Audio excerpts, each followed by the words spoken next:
Commission. Is there anyone in the audience or on the line who has business before this commission that is not on the agenda? Any business that's... Do you want to, we're not on the agenda, do you want to make your announcement? They just called it to order and they asked if we had anything that wasn't on the agenda that they'd like to speak about. Oh, Public comment period. no, I don't think so. But we wanted to announce the trout pond. Oh, yes. Okay. Sorry. If you want to, I'm you have sorry, to have a seat at the microphone and then identify Do you yourself. want to announce No, you go ahead. Okay. You go ahead. I'm sorry, I just came. I'm sorry, Brad. Hi, it's Mary Wagon. I'm a resident, and I just wanted to let everybody know that the Board of Selectmen, on Monday, the 27th, they're going to be hosting a presentation about Trout Pond.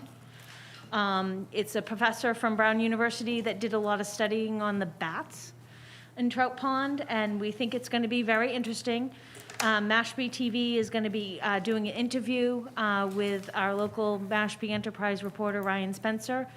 I don't think that will be live. I think that will be live, that will be streamed later. But just a heads up, I don't have the, agenda for the Board of Selectmen yet available, but once I do, maybe I'll send it to Drew and he can forward it to everybody. And that was it. Thank you. What's the meeting date again, please? It's Monday, the 27th. The meetings usually start at 6:30, but, you don't know what the order of the agenda is until the agenda comes out on Friday. Understood. Thanks very much. You're welcome. Thank you. Any other public comment on any agenda items, or non-agenda items? Yeah, that's all there was, Chad? Thank you, Drew. You could proceed with the pre and post agenda item. Sure. So we have the approval of the meeting minutes, which just want to make sure everybody received those from, this is the August 26th meeting minutes. And we do have a quorum present to vote on those meeting minutes. That will be Paul, Chad, and Alex. Do I hear a motion? Mr. Chair, I'll move that we accept the minutes as presented. I'll second. Thank you. Voting. Paul? Yes. Alex? Yes. I vote aye as well. Motion carries. Thank you. Thank you. Time. Okay. Do we want to move into the first hearing? Cover the other agenda Very well. items? Okay. Now calling the 6 o'clock hearing for the Town of Mashpee Conservation Department, 217 Hoople Road. Proposed treatment of an eradication of an invasive aquatic species, variable leafed milfoil in Johns Pond. This is an NOI. Okay, thank you. For the record, my name is Drew McManus. I'm the conservation agent for the town of Mashpee. And this application is the notice of intent that we submitted for the commission's review. This is a situation that was discovered by a few homeowners on Johns Pond that observed the infestation of what's called variable leafed milfoil, which is a pretty well-known invasive on inland water bodies.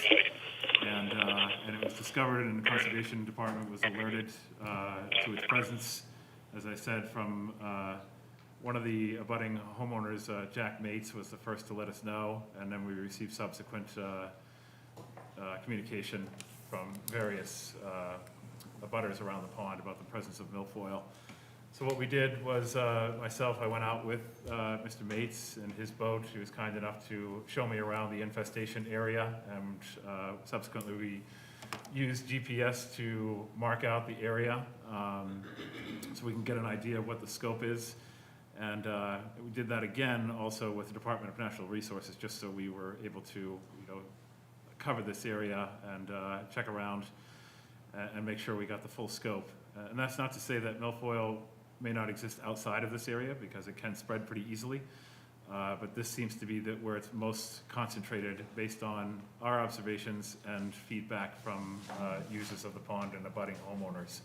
So this was the area of focus. As you can see here in the image, the red circle pretty much encompasses the area where milfoil is most concentrated based on our observations. So you've got here in this cove area in the southern area of the pond, and then the lagoon and channel that connects the lagoon to the pond. So all along this channel here, and in spots in the lagoon as well. And the biggest concentration is out here in this cove of milfoil. So just to show you, these are the GPS points that were taken by DNR and subsequently given to Joe Onorato, who is the owner of a consulting company, Water and Wetlands.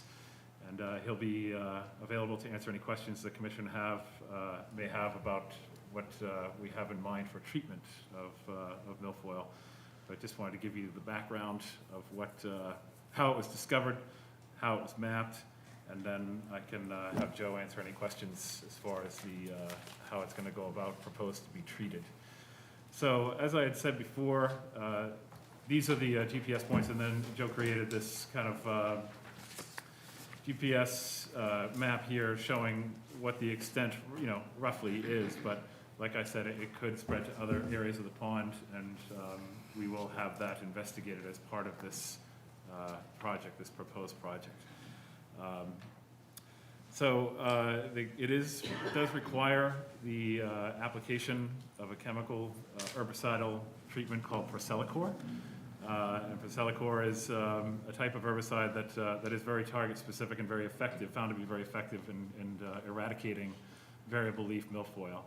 If this type of invasive isn't brought under control, it has the capacity to literally take over a water body, outcompete native species, and as a result, have an adverse impact on aquatic habitat and ultimately water quality.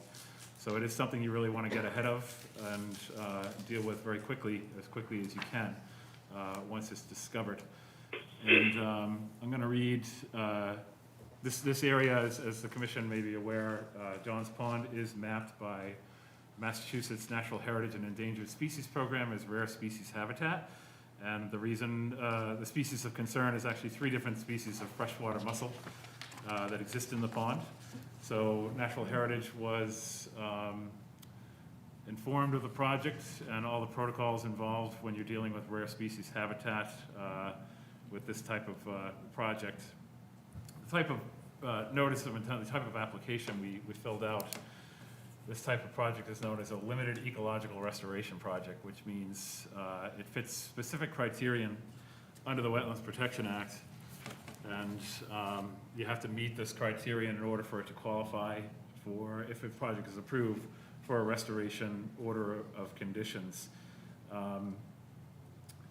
So we went through the process of filling out the notice of intent. It has subsequently been issued a DEP file number, and also a letter from Natural Heritage with specific conditions in order to avoid a take of those rare mussel species.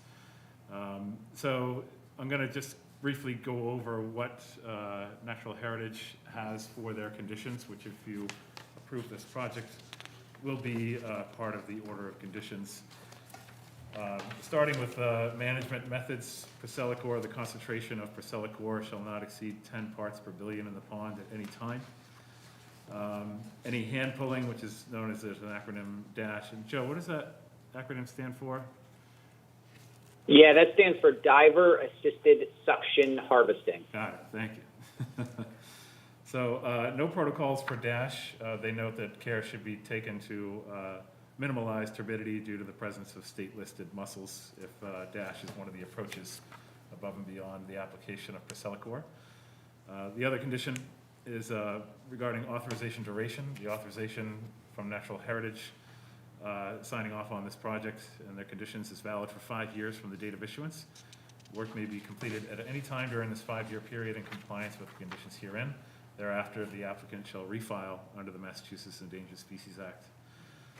Notice monitoring and reporting to accompany future MISA filing. A 5-year report must be submitted to the division upon submission for a subsequent review under MISA.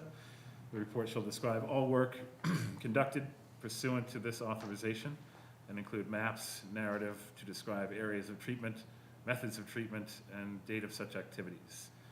And then lastly, notice Wetland Protection Act filings. This is kind of, so this is something we've already done, which is actually, read this here before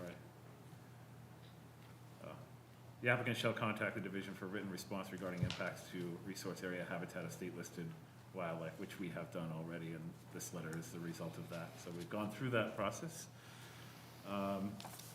Kate, do you want to read the Shellfish Constable's comments on this? Sure. I'm writing to comment on the NOI to use an herbicide, specifically Procelicor, to control the invasive milfoil in Johns Pond. After researching the specific herbicide to be used, I was able to find some scientific literature on the effects this herbicide has on freshwater mussels. For those who don't know, several of Mashpee's freshwater ponds, including Johns Pond, are home to the eastern pond mussel, which is classified by the state as a species of special concern. I wish to verify whether or not this specific herbicide would or would not have a negative impact on the species. During my research, I found two pertinent articles on this matter. The first was the Supplemental Environmental Impact Statement for State of Washington Aquatic Plant and Algae Management, which stated that in controlled treatments, Procelicor is not known to bioaccumulate in either fish or shellfish tissues. The other was a peer-reviewed scientific study done to test the sensitivity of juvenile freshwater mussels to multiple forms of Procelicor. This study found that the herbicide formulations and compounds tested were not acutely toxic to juveniles of these two species of freshwater mussels, indicating minimal risk of short-term exposure from Procelicor applications in the environment for aquatic weed control. I'm always leery of proposed chemical treatments in the water in regard to shellfish populations, but based on these two pieces of literature and the lack of other available options as outlined in the proposal, that this is the best way to move forward and that the risk of doing nothing outweighs its potential benefits. In short, this project has my full support moving forward. And just for the commission's edification and anyone watching it here live in the audience or on television, these are just some images of what variable leaf milfoil looks like. And it does reseed itself if it becomes, if it drifts off, it can easily reseed itself in other areas of the pond. So that's why this particular application will also involve, additional surveying of other areas of the pond above and beyond looking at the primary area of infestation. So this is basically, if you see this, washed up on the shoreline and other areas of the pond, it certainly warrants, additional surveying of those areas just to make sure that all areas of milfoil are identified and then subsequently treated for eradication. So I'll hand it over to the commission if any of the commissioners have any specific questions about Procelicor, the application. It's all in your project narrative, but Joe is here from Water and Wetlands, Joe Ornato, to answer any questions that the commission or the audience may have, but we'll start with commission feedback or any questions. Thank you, Drew. Commissioners, questions? I'd like to start. Is the application method, is that going to be a broadcast application or is it going to be injected into the water? Yep, so I think I heard that question. And again, my name is Joe Honorato with Water and Wetland. I've been working with Drew closely on this project. So, so we would be out there with a treatment boat with a subsurface calibrated pumping system.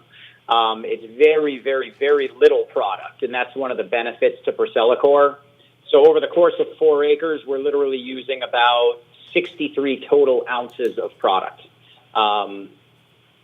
Actually, scratch that. 63 per acre. So it equates to roughly 2 gallons over the 2.5 gallons over the course of 4 acres. So you kind of think to yourself, well, how do you spread just 2 gallons of product over such a large area, right? So the product is diluted with pond water in a 50-gallon tank. And then out of that 50-gallon tank, it's pumped into the water body and injected subsurface. We really want to get the product down where the milfoil is actively growing.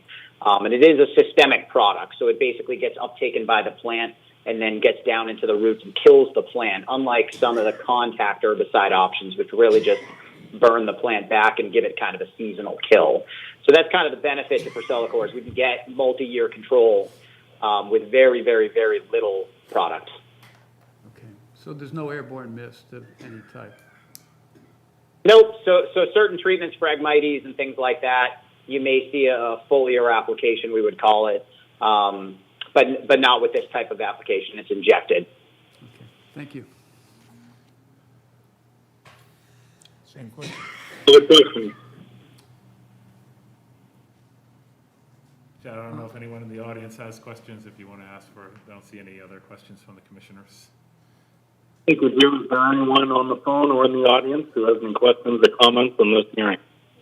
Can you identify, just come up to the microphone, identify yourself for the record. Absolutely.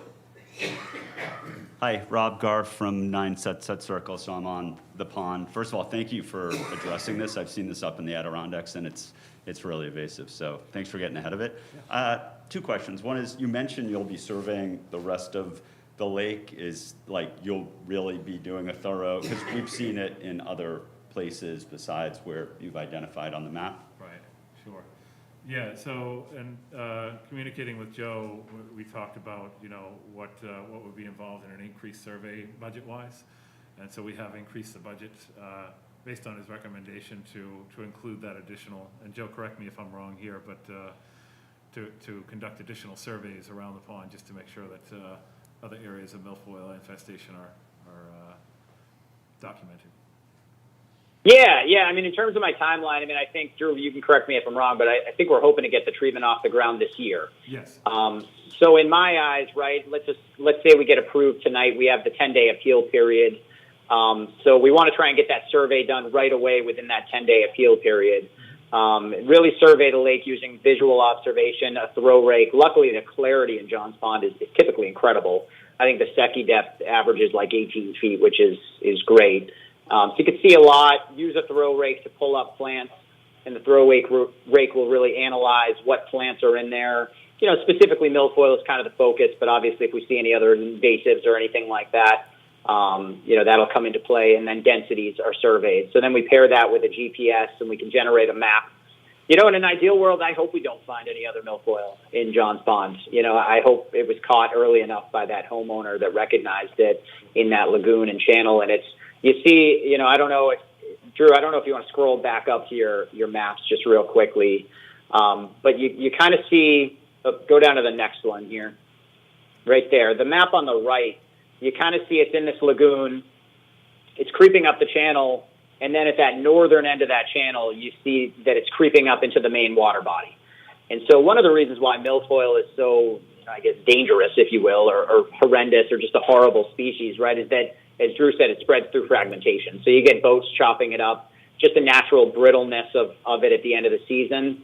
The fragments will escape and reroute themselves. So, you know, I hope it was caught early enough that it stays right in that kind of confined area, and we don't find any. But we will be surveying. We have that 10-day appeal period, which gives us enough time to go out, survey, map it, and then communicate with the town, you know, if we did or didn't find it anywhere else, and kind of work through that. Okay. So hopefully that answers that question. Yeah, I guess I just, in terms of when you say survey, is the entire several hundred acres of the pond, because I'm no expert from the research we've done and being on the lake a couple times a day for the last 3 months, we've seen what looks like that in other places beyond the lagoon. So I guess two questions. One is, you know, do you want any input on that to highlight where it might be, or are you doing it totally comprehensively? Or, and the second piece is, if you don't catch it all within the first application that you do it, does this, what you're applying for, apply for it to be addressed in perpetuity, or at least, you know, until it's gone for this cycle? The goal is to eradicate it thoroughly, so by any means necessary. So if it means, you know, like I said, I had asked for additional funding to cover, you know, additional survey, additional treatment. So that is the end goal, and whatever we need to do to accomplish that will be done. Awesome. Yeah. My next question is, and it's related but not specific to eradicating, which is, how are we going to mitigate this happening again?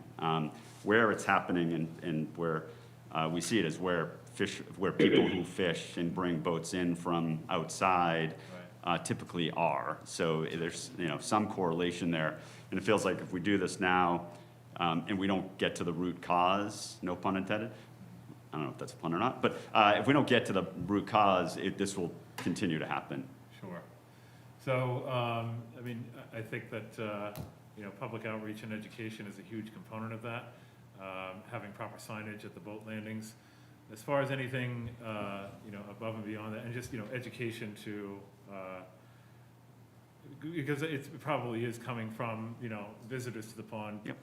Folks who don't live around the pond, using their boats, don't wash their boats properly, and that's most likely how it found its way into the pond.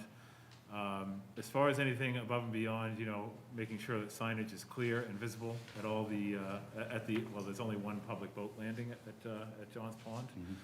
So making sure that signage is, easily visible, and, just obvious when, when boats are being launched. Above and beyond that, I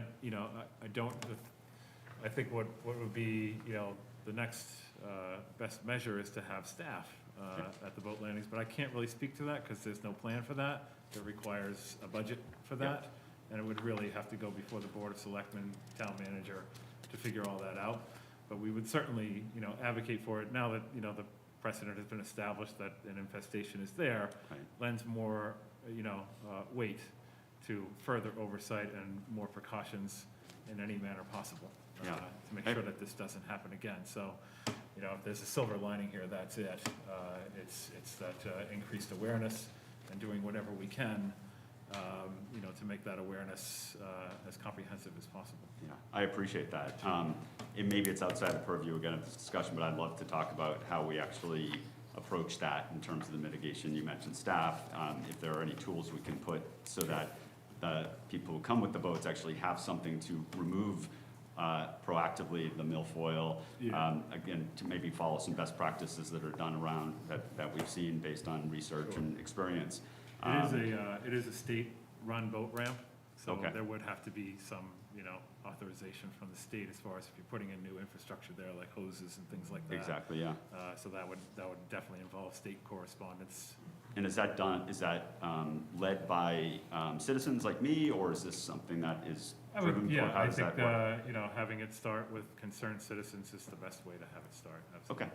Yeah. That's good to know. Yes. Thank you. I appreciate it. No And problem. once again, I really appreciate you jumping on it. Yeah, absolutely. Other questions from the public?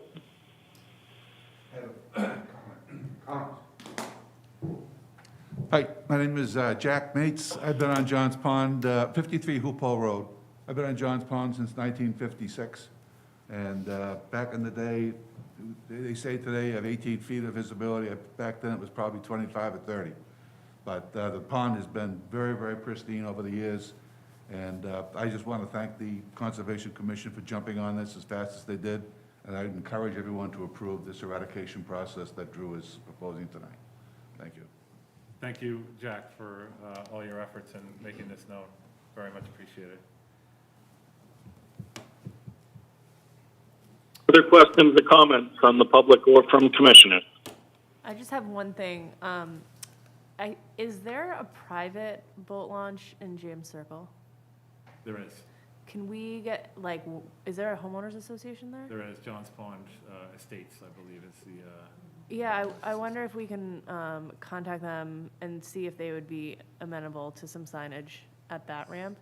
And then I'm also thinking, if people boat here, there's a good chance they go to Mashpee, Wakeby, or other ponds. Just proactively getting some signage at kind of all the ramps.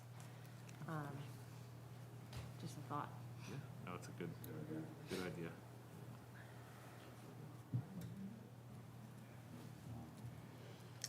Joe, are you aware of any other infestations on Cape of this species? Yeah, it's all over the place. I'm not sure, nothing's jumping out to me off the top of my head, but yeah, we see pretty much 3 submerged invasive species that are kind of the most common, I would say, right? And those are variable milfoil, Eurasian milfoil, and famewort. So we kind of see those 3, but they are all over the place, everywhere. So yeah, they're definitely down the Cape. And I think that, I welcome and I really love the talks about, the launches and the signage and public education because, that's exactly it, right? Somebody has a little fragment on their kayak, right? They don't even you think about it with big boats, right, with bilge pumps and all these things, but you don't think about it with a little teeny kayak. And, somebody probably dropped their kayak in that little lagoon and there you go, right? You've created this infestation. So, Yeah, I mean, it's all over the place, and I want to say, Drew, correct me if I'm wrong. I want to say maybe Dean's Pond in Mashpee had milfoil or fanwort in there. I believe, yes. I don't know. One of the two. Yeah, I think it was fanwort at Dean's Pond, in addition to a host of other, like Phragmites and purple loosestrife, and so there's a variety of invasives that were present at Dean's Pond. But that association has been very proactive in trying to deal with that as well. But I believe it was fanwort that they had discovered on the pond as well, and that's been undergoing ongoing treatments with aquatic herbicides as well.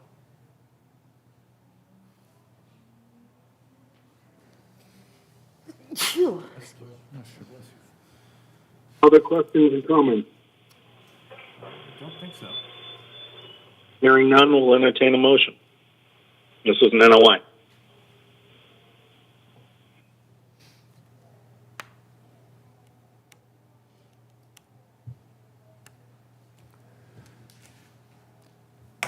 Would love to.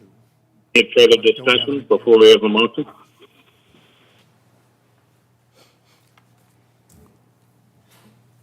One moment, Chad. Brad's going to Yep. make a motion. I apologize, I can't see everybody. No worries. I would move that we close an issue in regards to the need for remediation at 217 Hoop Hole Road in Mashpee. Thank you, Brian. Is there any discussion? If not, we'll entertain a second. I'll second it. Is there? Hold on. Thank you very much. One moment, Chad. I think Paul wanted to have some discussion. Do we also, Aye. we also want to include the Natural Heritage and Endangered Species Program conditions to that motion? Yes. So Brad, if you wouldn't mind just restating your motion for close an issue with conditions from Natural Heritage and Endangered Species Program. This would be close an issue, an order of conditions for treatment of aquatic invasive milfoil on Johns Pond with conditions from Natural Heritage and Endangered Species Program. Okay, I would move that we close an issue in regards to the treatment of John's Pond, and that I'm sorry, I get my scribble. Natural Heritage with conditions. National from Natural Heritage conditions. condition. What else? I'm sorry, I just I'll second that. can't read my handwriting. Yeah, we have a motion and a second. Very good. Now voting. Paul? Yes. Brad? Yes. Alex? Yes. Yes. Brian? Well, Brian is not present, but Charlie is present. Oh, that's good. Charlie? Yes. I vote aye as well. Motion carried. Thank you very much. Thank you.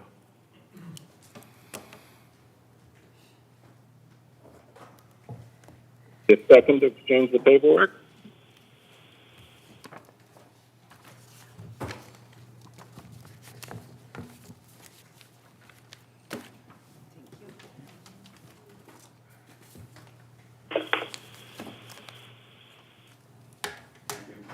Thank you.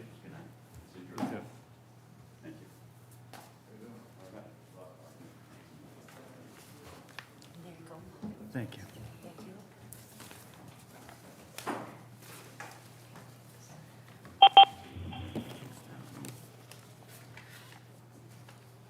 Get an extra one. Oh, thanks.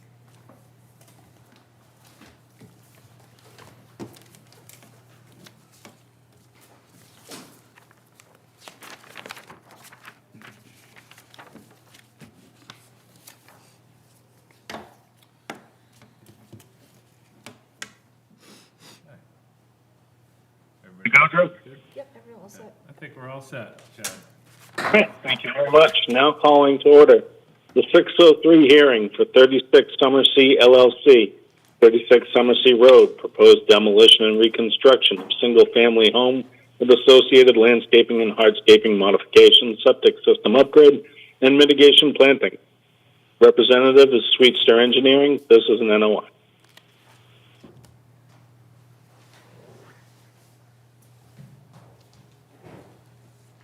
Hi, I'm Joe Anastas. I'm the owner of 36 Summersea.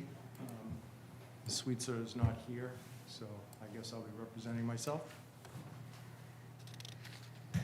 I have here today a copy of the mitigation plan that was done by Michael Caradosi and have forwarded to Drew. Anyone would like to see that? Should have it all. Do you all have the, I have a copy. Okay. Yeah. Paul, do you have a copy of the mitigation plan? Yes. It should be behind It should the, be, yeah. I'm sorry. Like a little envelope. Sorry, do you have Oh, another? wait a minute. Sorry. Split it in over here. here you go. You know, Must have just missed that one. do you have one, Alex? I You do, yeah. Okay, we're good. Oh, very good, okay. One of the things that Drew recommended was to switch up some of the shrubbery in there, and we've brought that to Michael's attention. Additionally, I have a site plan. I don't know if that is pertinent at this meeting. A site plan that has been updated by Sweetster. And additionally, there is a plot plan that shows the layout of the new construction, where it will be.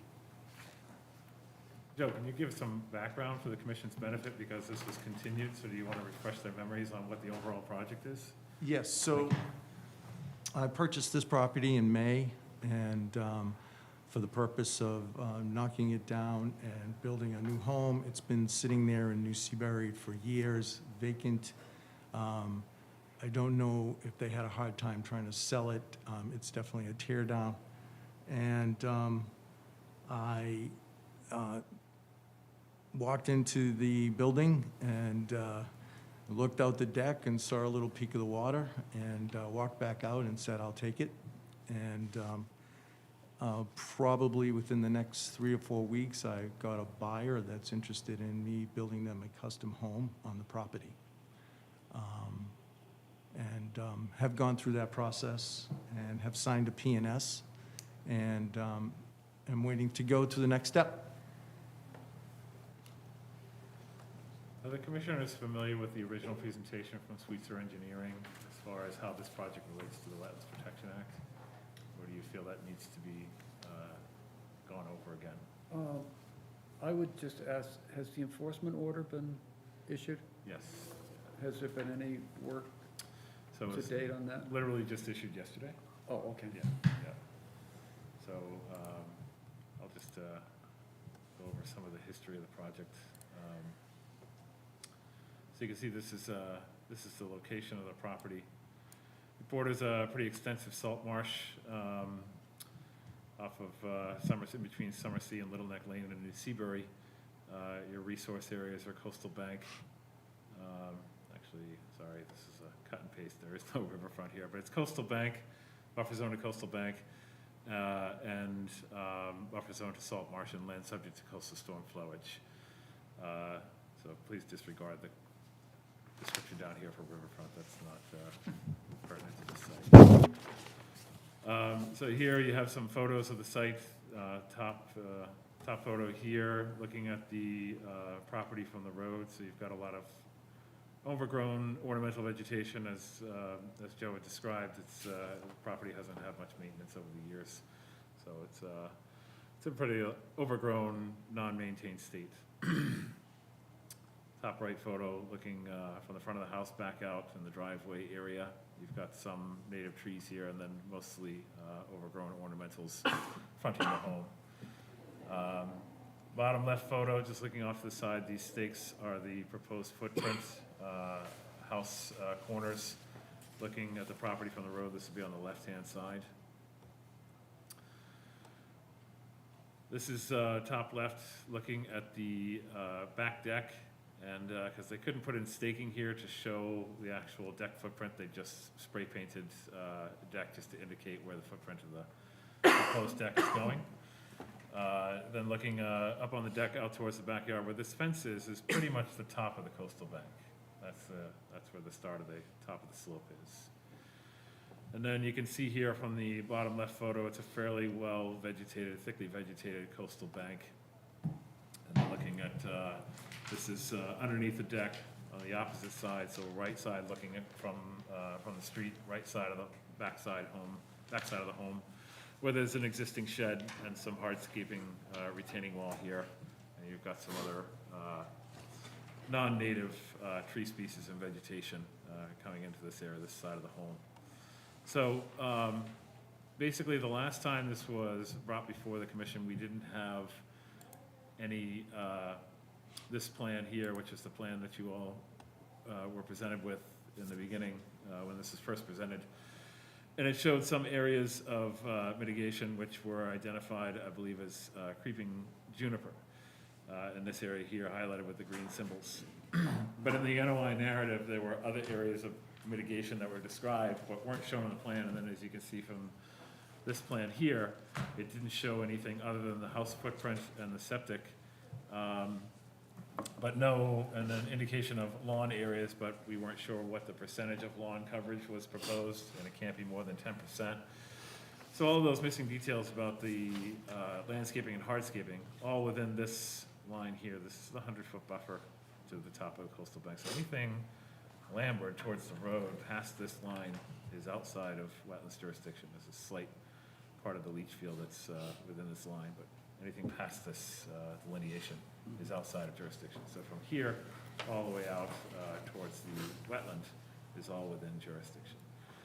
So then this plan was created based on the feedback from the last meeting to make sure that the mitigation calculations were accurate as far as any new areas of home footprint within the 50-foot buffer zone to coastal banks. So they had to go by the mitigation calculation chart under our waiver requirements section, 172-7, section 3. So that chart was used to calculate out the required amount of mitigation, and then it was recommended by myself and the assistant agent that there be more variety of, as our regulation 12 mitigation requires a minimum of 3 different species when it comes to mitigation, and there was only one identified on the original plan. So that has since been rectified with the additional species that you see here. And just to go over, you've got northern bayberry, you've got huckleberry, and you've got bearberry and beach plum. So it's a good mix, all species that are highly suitable for this type of coastal area. And the square footage that they've proposed meets that the standards under that waiver request for required mitigation based on the proposed square footage of new structure within 50 feet of the bank. And you can see the species and numbers up here on the mitigation plan. So for all intents and purposes, the project as proposed meets the standards, the performance standards for coastal bank. And the standards and functions of this particular bank are that it's a vertical buffer for storm damage. So the coastal bank is a vegetated, non-eroding bank.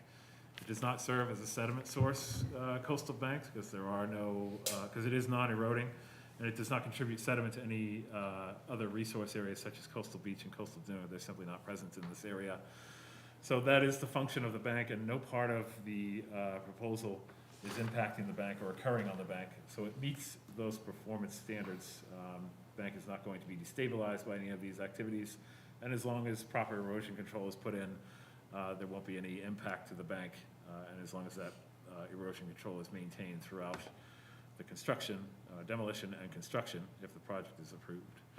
So the last comment, and this is what Paul had inquired about previously, this it was discovered when Caitlin and myself had gone out to the property on a couple of occasions just to get the lay of the land in preparation for the original hearing.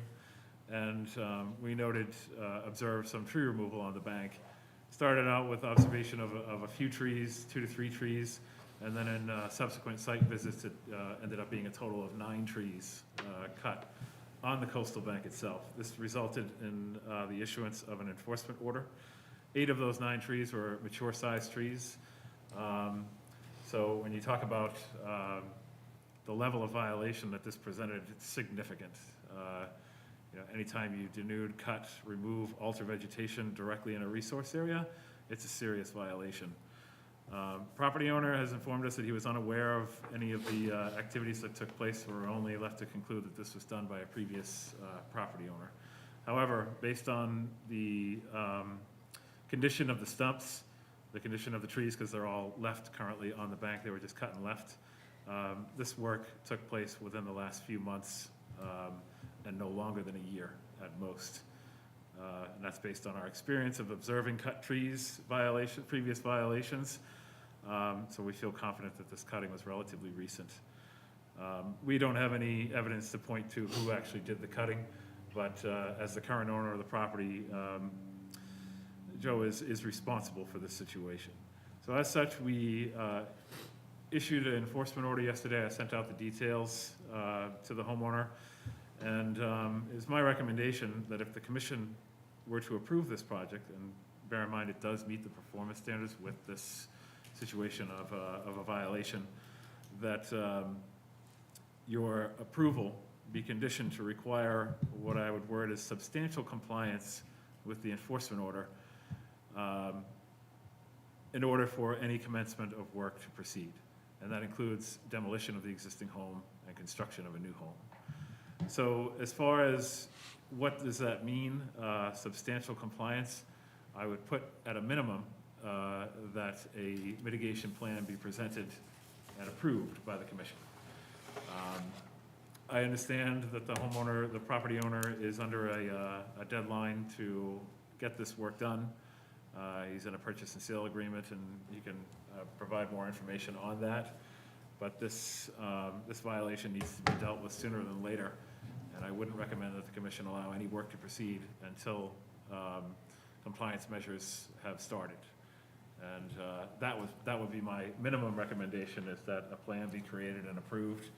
And all efforts should be made to not only have that plan in place by this growing season, but have the plantings in place by this growing season if that's feasible.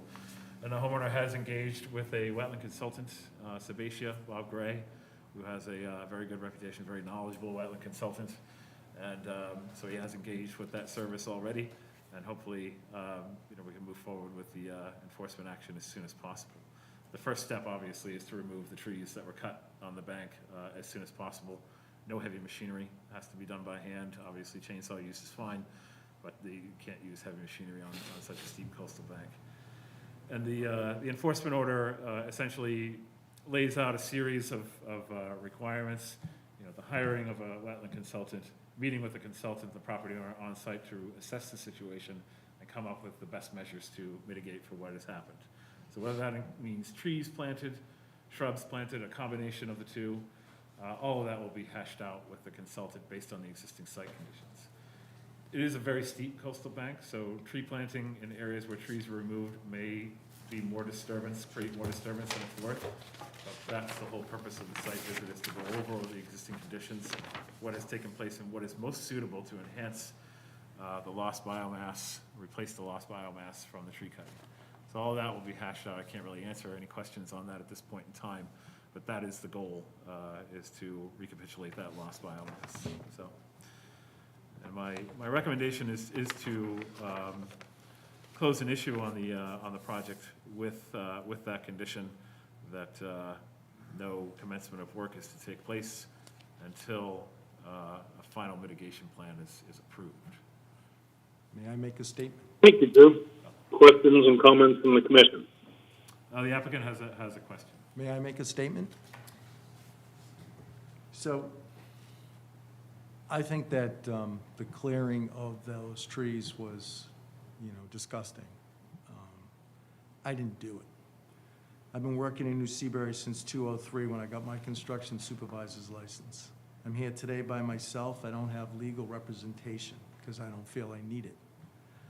I feel that I've always been upfront, honest, and forthright with this town. I've always been proactive with all the committees. I've already presented this to the ARC. I've never tried to do anything to hurt anyone, yet I find myself in this position. I purchased this property at the end of May. I went in front of the front door of this property, saw the view, which I had taken a picture from my iPhone on June 17th. I used this for the multiple listings sheet with Sotheby's Real Estate. I never went around the back. It was pretty dense. I knew that it would be a tear down and that it would require some issues being so close to that view in the water. And I was willing to go through the process. I sold the property. I got a buyer that wants me to build them a beautiful custom home, and I've recently signed a P&S, and the house needs to be completely done by December of '22. Conservation came out to the property. I met Drew there. I agree with what he had to say. I did not do the cuttings. I told him that I wasn't responsible, but as the owner of the property, even though it appears that the people possibly selling the house did the damage, I guess I am responsible. So I did a mitigation plan with Mike Caradosi, and then I went out and I hired Bob Gray, who's got a great reputation, to help me, and I was very fortunate that he is going to squeeze me in. He's actually leaving on vacation tomorrow for 2 weeks, but we have a tentative, if Drew is available, to go all out there and meet. I believe he's like the second week in October or the first week in October when he gets back. You know, I'm told that there's a 3-year monitoring program and that I can't do anything on the property until all the restoration is done. Honestly, don't see how that's fair. I understand it. I don't think the new owner should be saddled with a monitoring situation. I don't see why I can't proceed and do both at the same time. I get that the coastal bank is an important preservation of natural habitat, but if I can't go on this project, I'm going to take a serious financial hit, something that I didn't do. I am willing to pay the cost of the mitigation restoration, and I do believe that it's fair to be inspected at the conclusion of the project, but I ask that be allowed to continue with the project and monitor after the first year of completion of the project ends. I respectfully request that that be considered. Thank you. Just to clarify, are you asking that no more monitoring be required after you're out of the picture? I would say that it would not be fair to the new people that are going in there. As long as I meet all the requirements that I'm willing to work with you guys, at the end of the project, please do the inspection. I'll do whatever you'd like me to do and absorb the cost. To me, it's easier that way than to take the financial hit of missing the opportunity to build the house. So I'm willing to work with everybody. I'm just in a tough position. Just wanted to make you aware too that typically the mitigation that's already proposed as just part of the house construction does come with a 3-year monitoring and maintenance as well. So Okay. I just wanted to make you aware of that. Whatever that is, I guess. I'm not even quite sure what the extent of that is. Maybe you can explain. Biannual monitoring by a certified landscape architect that issues reports of the conditions of the plants to us in the spring and the fall. Oh, good. And if there needs to be replacement done, it's done at that time. But that does, that will be part of the, if the project goes forward, that will be part of the permit. So that would be Caradosi Yes, Landscape. the Yeah, plan so I would created. sign a 3-year contract with Michael to go do that. And If you so choose, yes, with him. Yeah, that's not a problem. I've done a lot of work with him. He's really good at, what he does. I respect his opinion, so.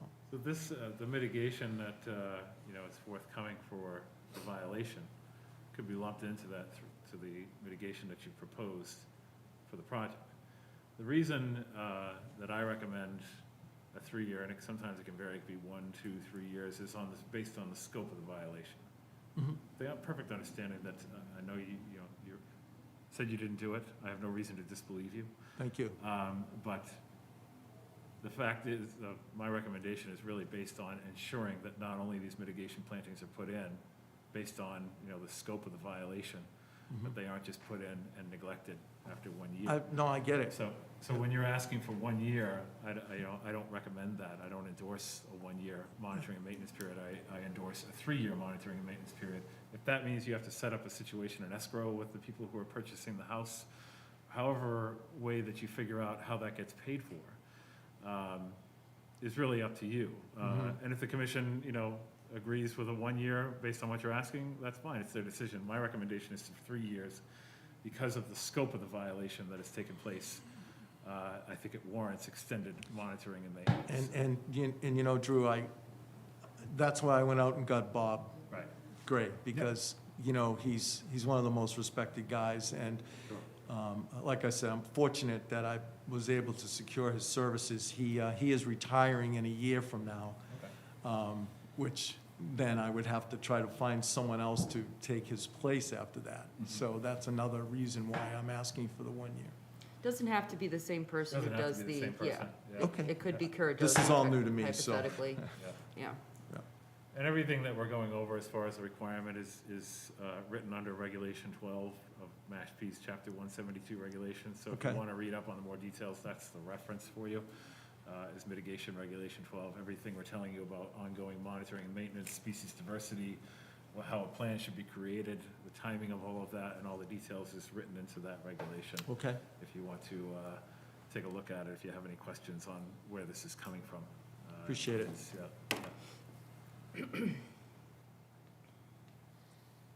So no other, my original, just to refresh the commissioners, my original recommendation was to close an issue on the project with a condition of, at a minimum, production of an approved mitigation plan prior to commencement of any activity on the lot. Questions and comments from the commission? What would be the length of time to get that type of a mitigation plan before us? Paul, I honestly don't have the answer to that. I know that I expressed the urgency to Bob Gray, and he told me that he would, him working with Mike Caradosi and getting out there with Drew would take the matter as an urgent matter and give me the priority of his time. So, based on when he comes back, I've never done this before, so I don't really know the answer to that question. So the first week of October is the plan to be there on I site? think what he said was, if you give me 1 second here.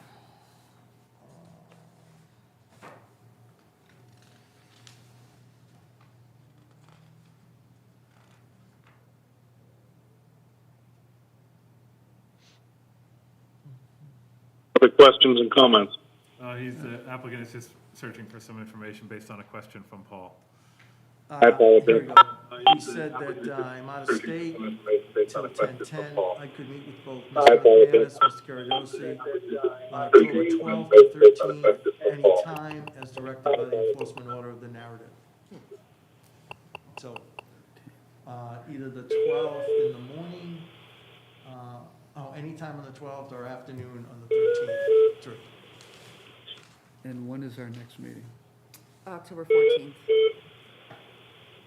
Thursday. When's the next meeting? I was just asking when our next meeting was. I was trying to see if there's a window of time that we could see that mitigation plan before we issue an order of conditions. Personally, I'm not comfortable voting for an order of conditions unless I'm 100% sure that, number one, the mitigation plan is sufficient, and number two, the mitigation plan is in operation. Well, I get that. Yeah. That's why I went out and hired the best people I could find to make sure that it was done properly. I don't want to have a bad reputation in this town. I've been here a long time doing a lot of work. So we'll correct the problem to, the maximum standard, whatever that might be, and hopefully I'll move on.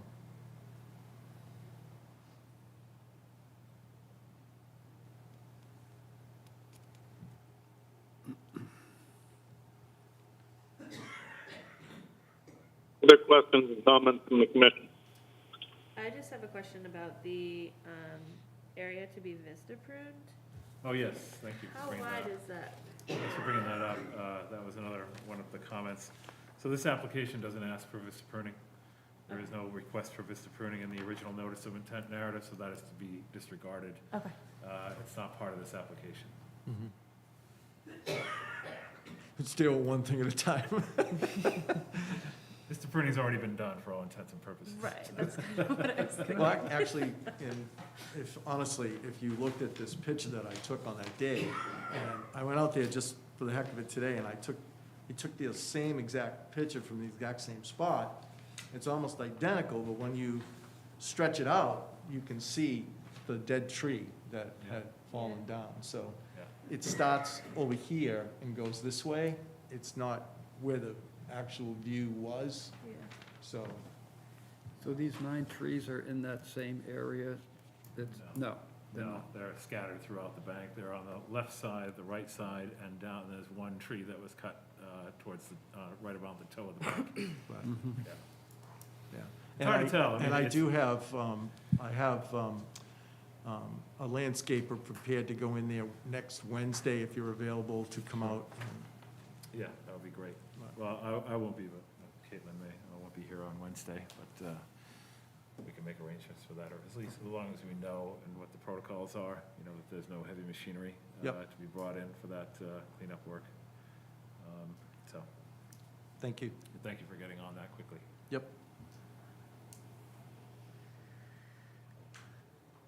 So as I said, it was discussed at the last meeting, you know, the idea of coming at this with an enforcement order is to kind of separate out the project which in and of itself meets the performance standards for the resource areas, and then dealing with this violation through an enforcement order, which if not followed can be, you know, subject to fines or further enforcement actions. So that was my recommendation, just because, you know, with this requested information of the landscape details and mitigation details, which is what the commission required from the last continuance. And at that meeting, it was discussed that the best way moving forward was to separate this violation out through an enforcement order. So my recommendation is that it stays the same, that I would recommend that you close an issue. I don't foresee a risk of non-compliance. I have no reason to believe that the property owner, given what's happened and his knowledge of the enforcement order, having read it, you know, at the same time that we sent it out by certified mail, he understands the conditions. I have no reason to believe that he won't follow them. And we can certainly have the plan, you know, brought to you, you know, for review and approval. But I think that by putting in this condition that no work is to take place until that plan is presented is effectively the same type of result as if you were to continue this hearing in anticipation of seeing the plan. That's why I suggested the condition. So, Yep. yeah.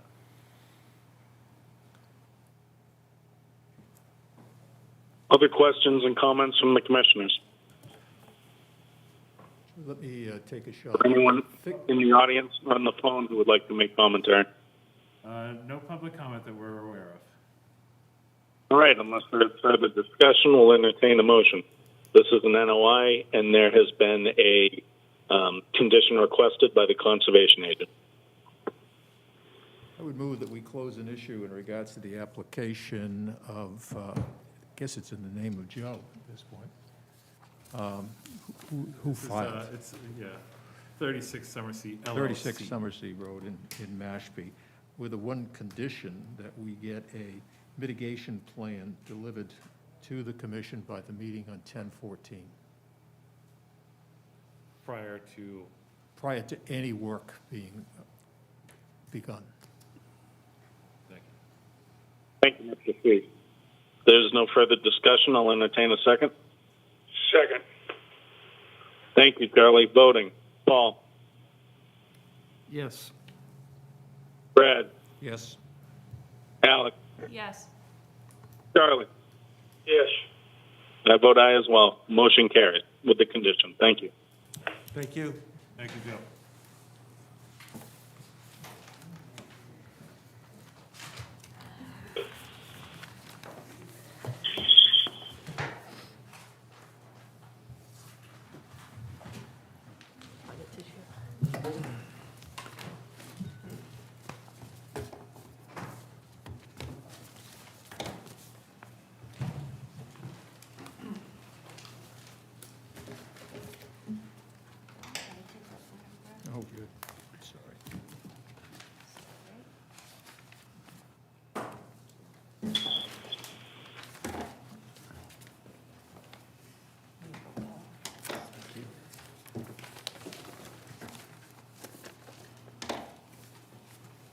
go to? We're almost there. Alex just had to leave the room for a moment. If we can give her a couple minutes. Of course. Thanks.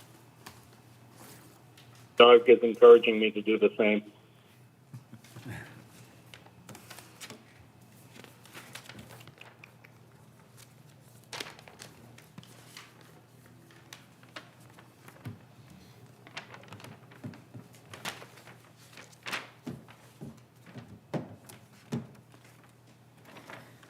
Well, we're just waiting for one of the commissioners to come back into the room.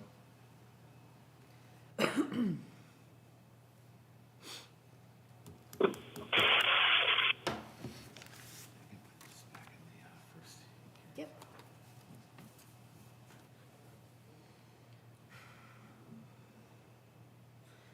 Katrina's on the line, by the way. And she emailed us a little after 6. She's going to be on. She has. Yeah. And I think she's in the notes, so that's why. But I did take some notes, just.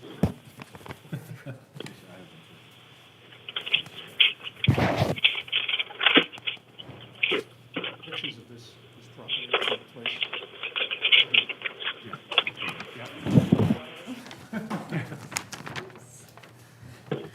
Okay, we are ready. Very good. Thank you, Drew. Now calling the order the 606 hearing. Hans E. and Sarah J. Brings, 23B Place, proposed septic system upgrade. Representative of Cape and Islands Engineering, and this is Nadia. Good evening. For the record, Raul Lizardi from Cape and Islands Engineering, representing the applicant and the homeowners of the property at 23 Jeep Place. This project has already gone through several town boards, in particular with Board of Appeals and with Board of Health. The project includes an addition to the house, which is a garage. And also, because of the garage being so close to the existing septic system, we're proposing to upgrade the existing septic system on the backyard. What we're proposing to do is to remove the existing leaching field and D-box and install a new leaching field with a new configuration to meet 5-foot setbacks to the proposed new garage. The existing property is mostly outside of conservation jurisdiction, except for a piece of triangle on the southeast corner of the property, which is what Drew is highlighting in the area. This 100-foot buffer, which is the jurisdiction line, derives from the coastal bank, 2 properties to the east. This is the only resource area that provides a 100-foot buffer that touches this property. The rest of the property is outside of jurisdiction. The proposed work is mostly intended outside of jurisdiction. There may be, because of the excavation of the leaching field, there may be some excavation that goes into that buffer, but the entire area is already developed with lawn areas, so it's not proposed to change from current development. So it's fairly a simple project in that practically no work is to be undertaken in the buffer zone. If there's any questions, I'll be happy to answer. Drew, comment? So I'll just go over the just some of the images here. This is the property right here, 23 G Place. Let me get back to the. So you can see it's 2 lots back from the top of the coastal bank, which is right here, and this is the extent of velocity zone highlighted in red, and then you've got a little bit of elevation 13 flood zone AE in this area of the lot. And as you saw on the plan, I'll go back to the plan. You've got this, this is a 100-foot buffer to coastal bank. So as Raul described, most of the work is occurring outside of this buffer. And only a slight incursion may occur as a result of the leach field work into that 100-foot buffer. But here are the images of the lot. So it's an entirely pre-disturbed lot. This is in the Popponesset beach area. So you can see this is the image of the home, looking at it from Jeep Place, from the road, top left, top right, looking down the side of the yard. It's actually front facing towards the water this way. And then where you see the bottom left images, this is the staking for the septic leach field area, which extends into the shed here. The coastal bank is back over here. So it is outside of the work, but some of the excavation may actually get into the buffer. But as you can see, and going back to the plan, or to the image rather, this whole area is all entirely disturbed. Most areas in the Pompanesett Village area, this is typically what you see. There's a lot of pre-existing disturbed conditions, lawns, landscaping, things of that nature. So you're not talking about any naturally vegetated areas, no chance of any impact to the coastal bank as a result of the proposed activities, which is why it was submitted as an RDA, and there's no need to condition the project. And I'll read Board of Health comments for the record. Property is located within a Zone 2, restricted to 4 bedrooms with a conventional Title V system. Board of Health approved upgrade and relocation of septic to allow the addition of the proposed new garage. So I would recommend a negative determination and no further comments.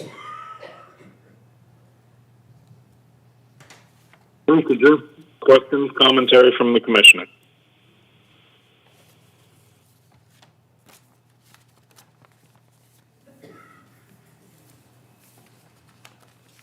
Hearing none, is there anyone in the audience or on the phone who would like to speak to this hearing?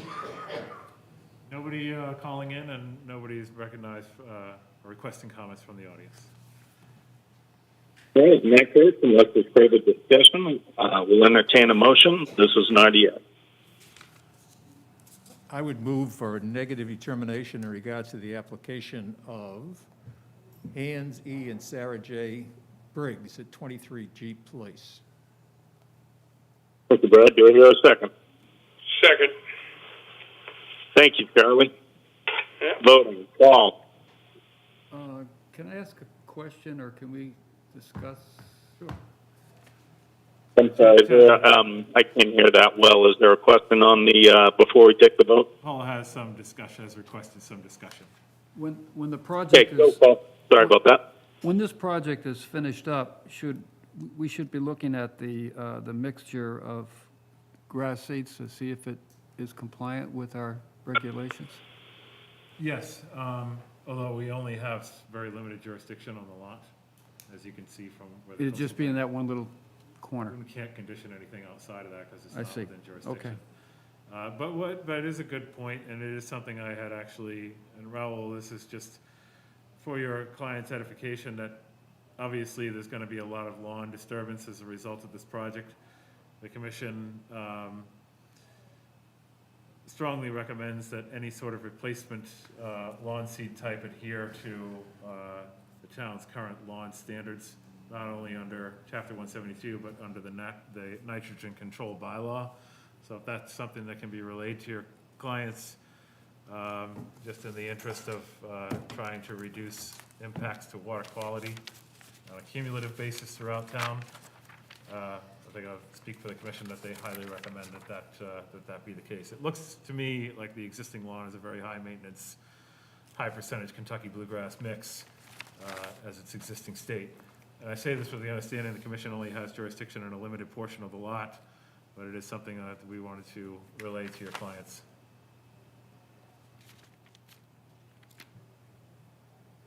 Yeah, we can pass that information along to the client. And just in terms of area, we're talking about approximately 210 square feet in jurisdiction.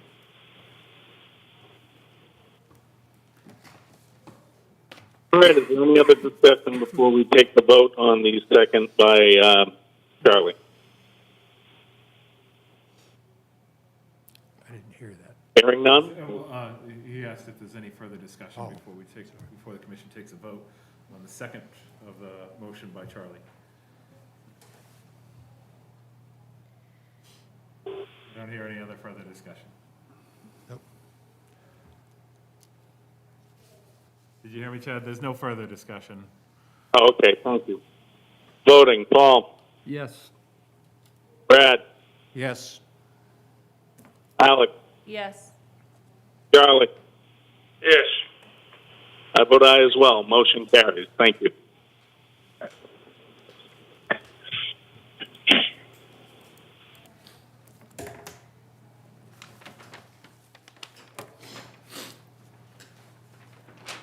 Okay, we're gonna collect up the plans, disperse the new plans, Chad. I'll let you know when we're good to go. Thank you.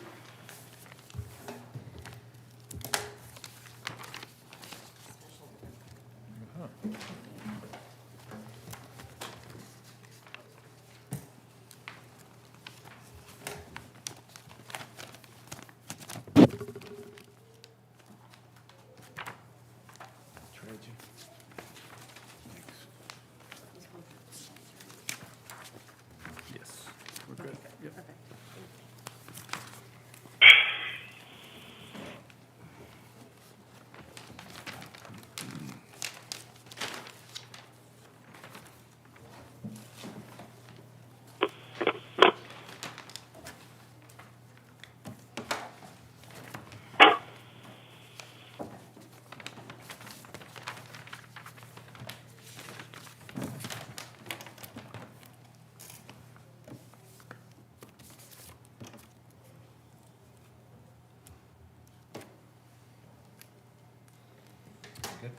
Yep.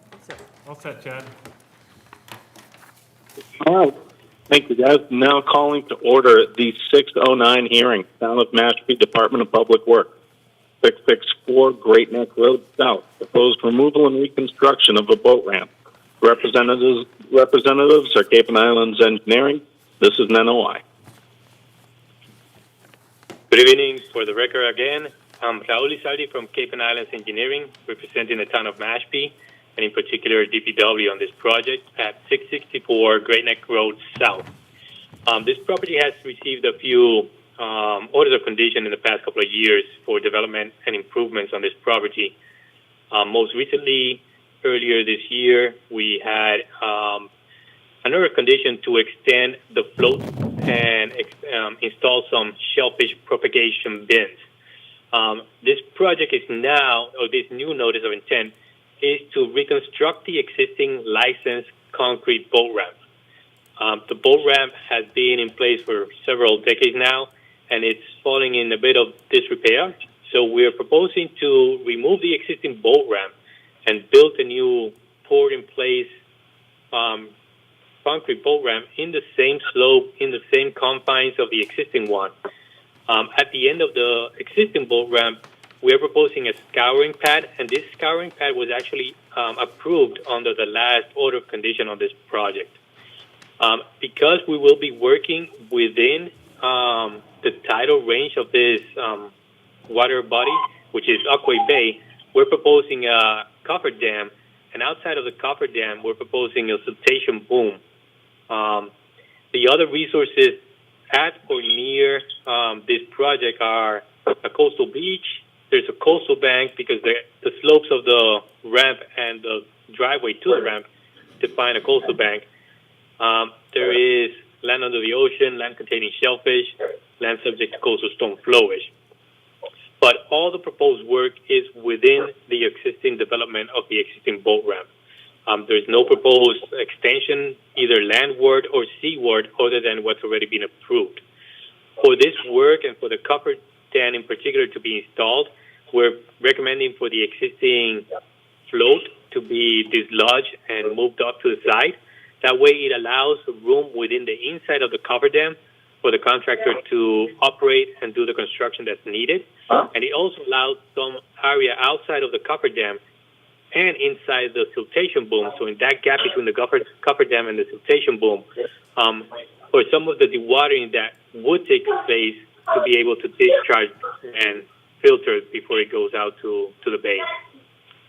If there's any questions, I'll be happy to answer.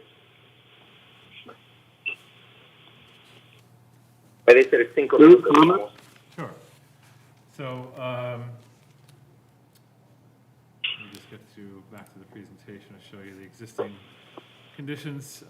These photos were taken from the project narrative submitted by Cape and Islands Engineering. This is the existing boat ramp here. So as Raul described, it is in a state of disrepair, and it is certainly in desperate need of replacement. So as far as the need for this project, I think it has been demonstrated. The existing boat ramp is to be upgraded with a new concrete ramp cast in place. Proposed replacement is in the same footprint as the existing ramp, no expansion. Project meets the performance standards for land under ocean, which is under 310 CMR 10.25 as a water-dependent project. Project narrative provides details on erosion control, dewatering protocols if necessary, and temporary removal of the existing float. Sorry, I had put pier ramp and float in my comments, but it's just the float that would be removed for construction. It would be replaced upon completion. Siltation curtains to be used throughout the duration of construction. Raul, did you receive any comments from Marine Fisheries on this? No, as of right now, we have not.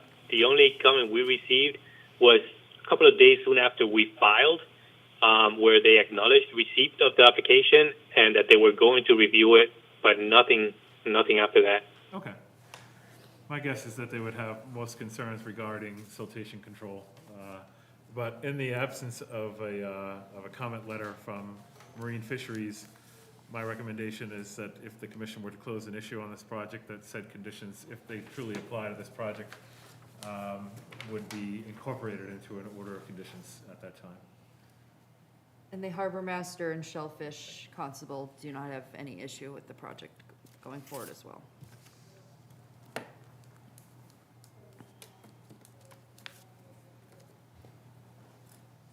All right, questions, comments from the commissioners? I have a question on the floats. Are those typically left in throughout the winter, or are they removed? If this project weren't taking place? They're left in. Catherine, can you just identify yourself for the record? Thank you. Catherine Loren, DPW Director. The floats are left in. If for some reason there was a significant storm that was forecast that was going to affect this location, then we would look They're at actually just them. ruling on But they are something left in. for the town boat ramp, but we should be like any minute. Even if there's significant ice buildup, they stay? We have not had an issue with ice at this location. Okay. Just curious. Hey, Como? Excuse me, if I could have the attention of anybody on the line, we can hear you in the background. If you're not part of this present hearing, can you please mute your phone? Thank you.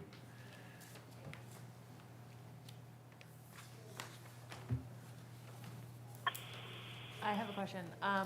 What is the projected timeline for this work to happen? So we actually are going to October town meeting for the funding for the project. But because there are time of year restrictions, similar to when we did the ramp replacement at Great River, we will be looking to award a contract for construction soon after town meeting, pending approval of the funding, so that work could start before, I think, the January 15th deadline.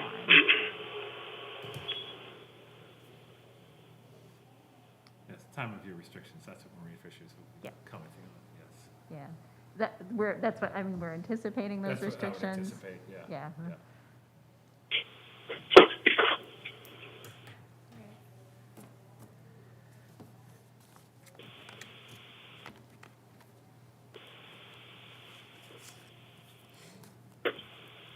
Back to you, I didn't John. quite hear, was that as, there's still more business on that comment? No, Catherine had answered the question about, from Alex about timeline for this project to commence, and Catherine provided the answer. Okay, thank you. Further questions from the commission?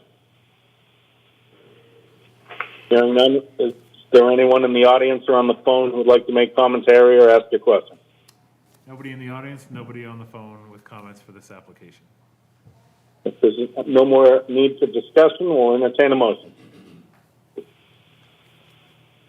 I This would was an move that we NOI. close an issue in regards to the application of the town DPW for the work to be done.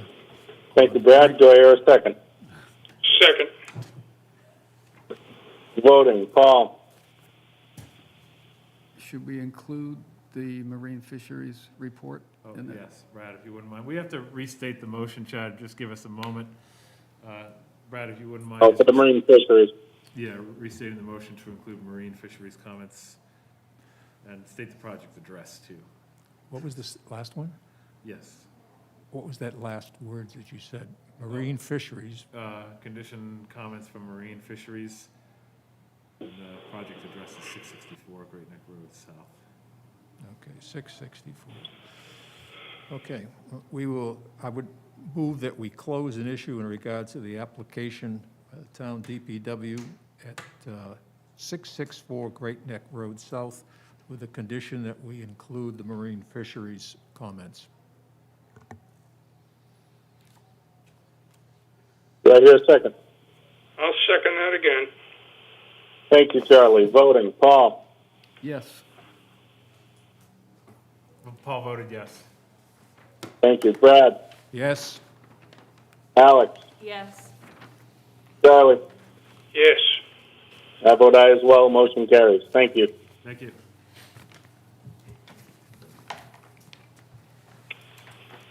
Okay, we'll collect up, disperse for the next application.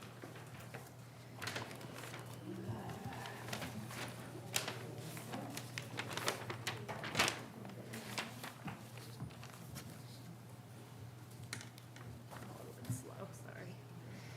There we go.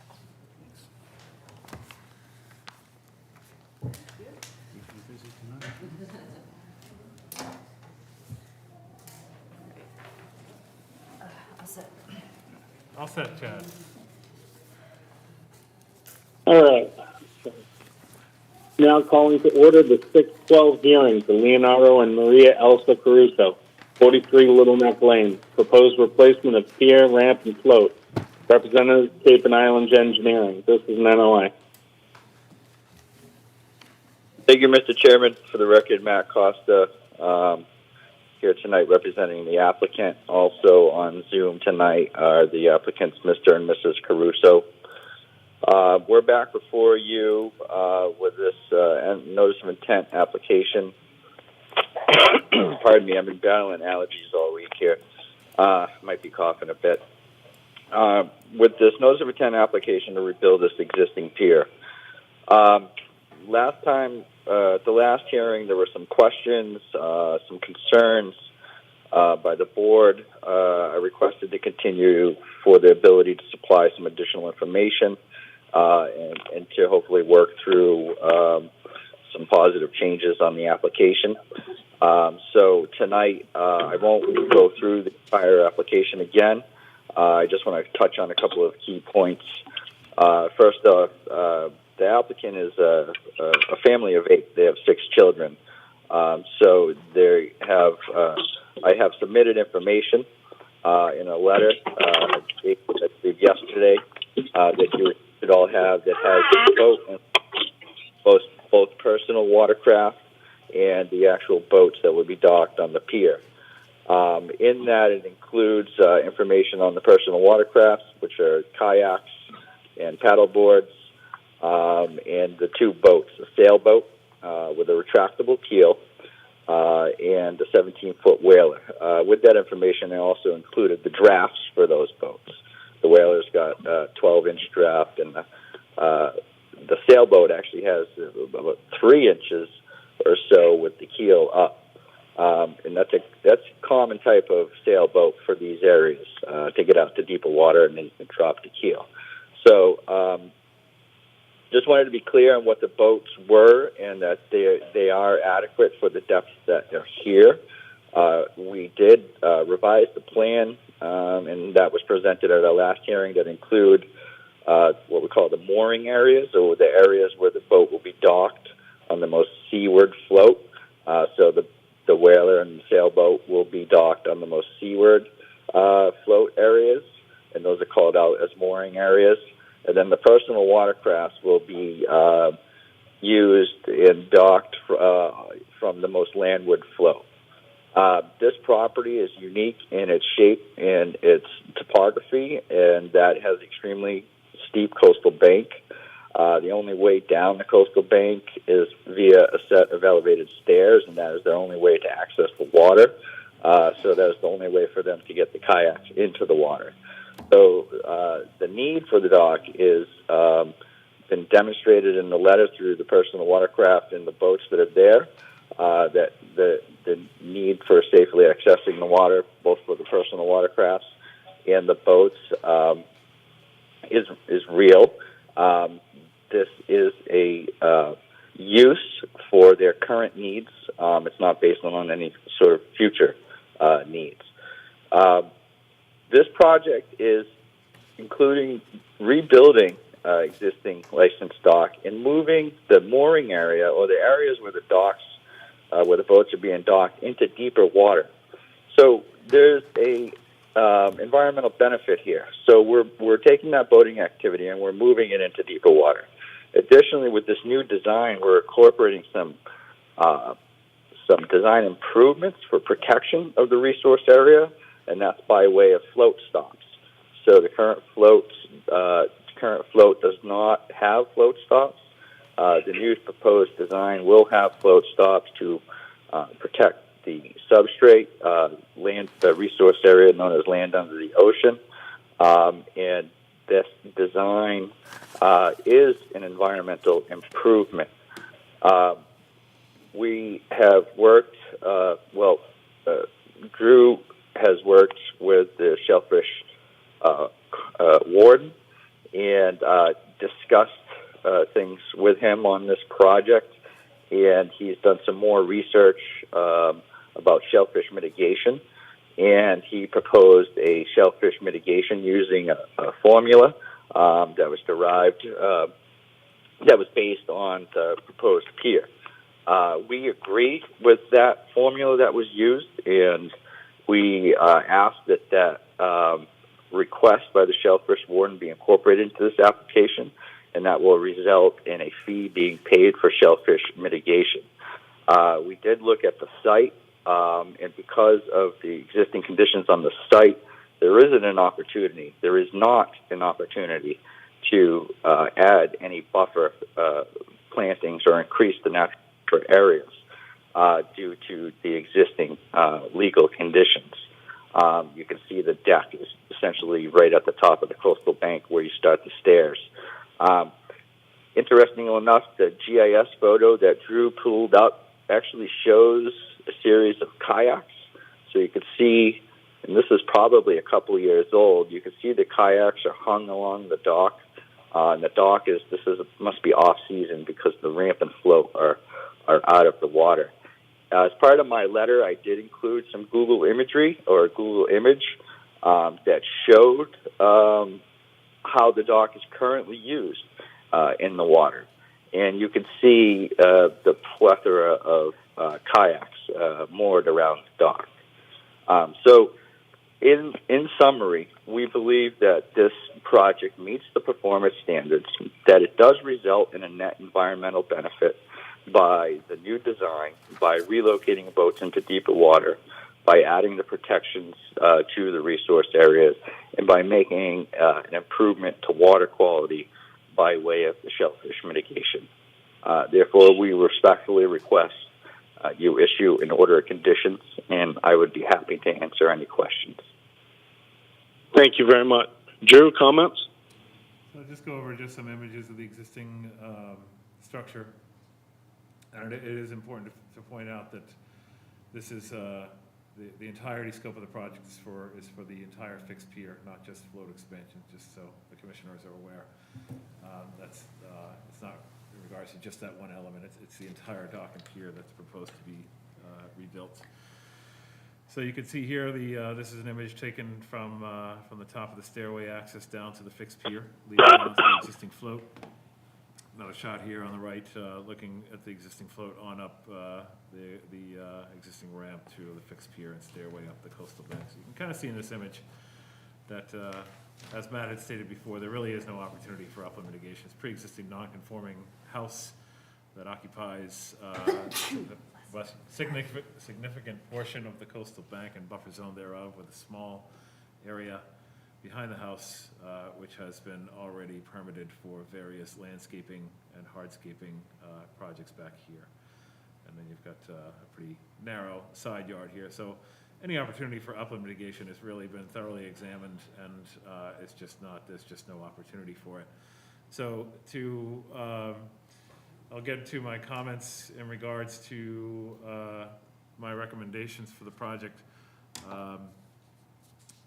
And looking at all of the performance standards for the resource areas at play that exist on this lot, which is land under ocean, 310 CMR 10.25, land containing shellfish, Chapter 172, Regulation 6, and 310 CMR 10.34. When I say 310 CMR, I'm referring to the State Wetlands Protection Act. While this area is mapped by marine fisheries as shellfish habitat, the existing area of water body around the subject dock is comprised of mucky substrate, and as such is not viable shellfish habitat. This has been verified by the Shellfish Constable. Under Regulation 6, the Commission is encouraged to go by the Shellfish Constable's recommendations and observations of these resource areas, because marine fisheries has a lot of areas mapped as shellfish habitat that simply aren't viable because their maps haven't been updated, they're not aware of the existing conditions, and this is one of those examples. Shellfish Constable recommends this shellfish mitigation fee to offset the cumulative impacts of dock projects in the town of Mashpee. Situations like this are one of those examples that warrants that form of mitigation. Said fee to be used at the discretion of the Shellfish Constable in areas most suitable for shellfish propagation and any efforts related thereto. It is the opinion of the agent that this form of mitigation is most suitable in the interest of offsetting the cumulative impacts of docks and piers in the town of Mashpee. I will say that the shellfish agent, the Shellfish Constable, when I first brought about this recommendation early on, when this was first brought before the Commission, was under a misunderstanding that he had thought that shellfish mitigation was to be, the fee was to be relegated for uses in and around the subject property. That is not the case. It never has been the case. It's always at the discretion of the Shellfish Constable and his Shellfish Commission as to where those funds are to be used. He wasn't aware of that, since he has been informed of that, he has since recommended this type of mitigation. So that was really the reason why it wasn't originally recommended, because he was under that essentially misunderstanding of how the funds could be used. That has since been clarified. I do recommend to close an issue with the condition of the required shellfish mitigation fee as recommended by the Shellfish Constable. And that is based on the increase of piles, square footage, and float shading area. So the formula used is quite comprehensive based on and applied to each and every situation as far as any impact, assuming the area would be viable shellfish habitat, and then can be used in other areas to increase shellfish habitat and improve shellfish habitat where it's most viable. Additional conditions that I would recommend if the Commission were to approve this would be the requirement of composite grading on the fixed pier portion of span over the salt marsh, and restoration of any coastal bank areas that are abandoned or destabilized from the proposed relocation of fixed pier and the associated access stairway. No further comments. Thank you, Drew. Commissioners, questions and comments? I have a question. Maybe it's more of a comment than a question. The information that's been provided for the 17-foot whaler is a 12-inch draft according to online research?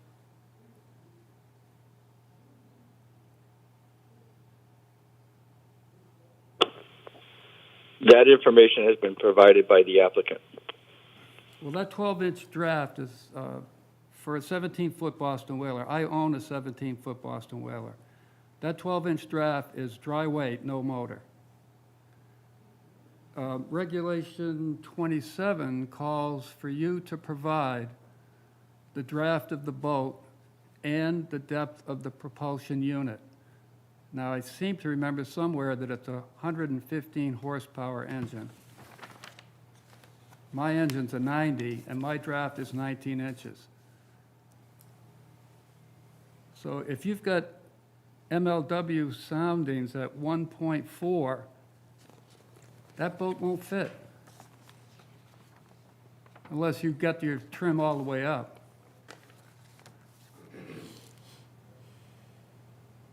Well, when boating in shallow water, as you know, sometimes you need to make some adjustments. This mean low water are based on an average low water. There might be some times that they need to keep the trim up until they get to deeper water. That's pretty common throughout this bay. I mean, they use the boat now in shallower water. So we're moving that into deeper water and adding float stops, which do measurably improve the situation, resulting in a net environmental benefit, which is what we try to achieve. So it is an improvement. It is the same boat that's being used.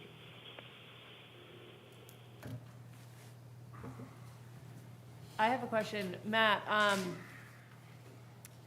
Is it typical, when I was looking at your other plans that you've also stamped, into a waterway, you typically have the property line going straight out along the route that the line is going.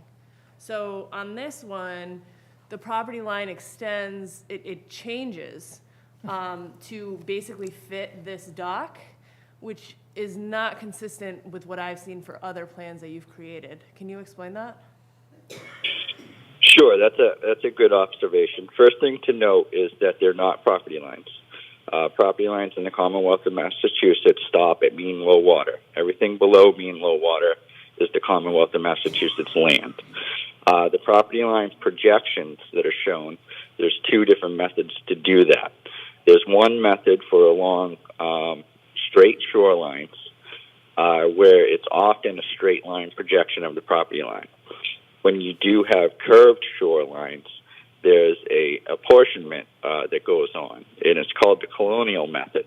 I can supply some information to you on that, but it has to do with each person's frontage, the angle along mean low water, and then you essentially bisect that angle, and that's how you come up with that line. So these lines are not property lines. They're projected property lines that DEP likes to see because they have a policy and where they try to keep docks 25 feet or more from these projected property lines for navigation purposes. It's a policy, it's not a requirement. When you can't meet that 25-foot offset, they often ask for a letter of no objection from abutters, which we would anticipate getting. However, not all abutters get along.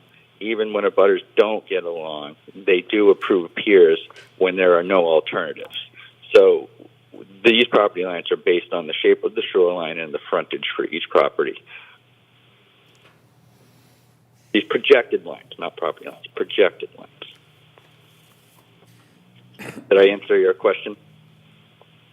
Kind of, although, I mean, looking at it, it still looks a little off. I mean, it looks like we would be, if we were to approve this, we would be approving a dock in front of the neighbor's property, and we don't have approval from the neighbor, as far as I know, correct? Alex, if I could offer a comment. Yeah. That's Chapter 91 jurisdiction, and that Chapter 91, when they, if you were to approve this project and it goes up to the state level, they deal with riparian lines and separation of neighboring docks. It's not to dismiss your comment, it's not really the commission's purview when it comes to this type of issue. So for separation from neighboring docks, that is exclusively the purview of Chapter 91 to hash that out, as Matt had described. They send out letters to the abutters. The abutters have a chance to comment, to look at the exact same plan that you're looking at right now, and hash out any sort of discussions or issues at that level. And have we gotten anything back or anything saying that, or is that after we would? They don't operate until the local authority issues a permit. That you can't apply for a state license until you get a local permit first. That's the order of events. So could we condition it based off of, well, it would have to have Chapter 91 approval. It has to, it's a requirement under the state, yeah. Okay. Other questions and comments from the commissioners? I do want to say one other thing, if there's no one else that wants to say something first. I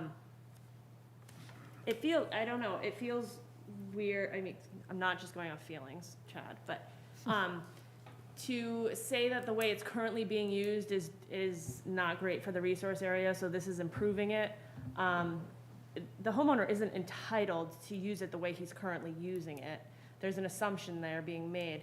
I mean, if he wanted to reach a larger boat, he could get a mooring. That is absolutely an appropriate path. I mean, we are protecting the resource area, and the water depth just isn't here. So, I mean, it would be appropriate for the homeowner to use his dock, have a dinghy at it, and get out to a bigger boat. I mean, that's what a lot of people do when they have boats that don't fit on their docks.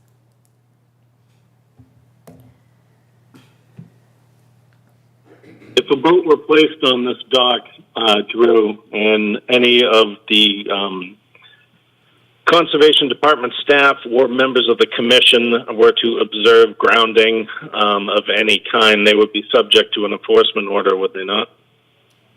Well, we do have a boilerplate condition that states that at no time, I'm kind of paraphrasing here, but shall alteration of land under ocean grounding as a result of vessels moored at this at a dock, in any similar application, it shall not result in prop dredging or alteration of land under ocean.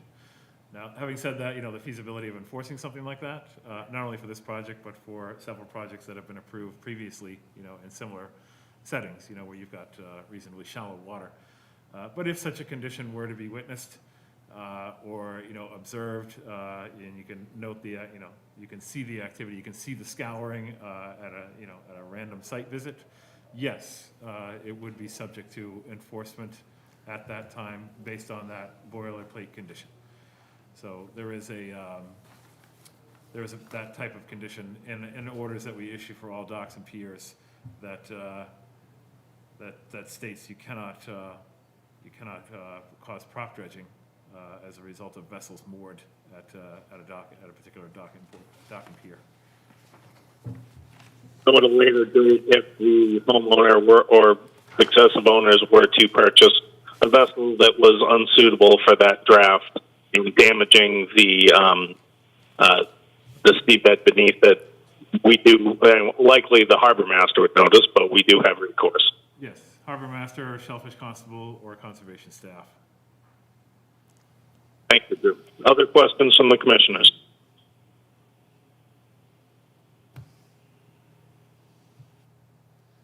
Hearing none. Is there any questions or comments from the audience or anyone on the phone? Nobody on the phone, and I don't see any questions from the audience. All right, if there's no further discussion, we'll entertain a motion. This is I've seen it enough times, I should have it by memory. NOI.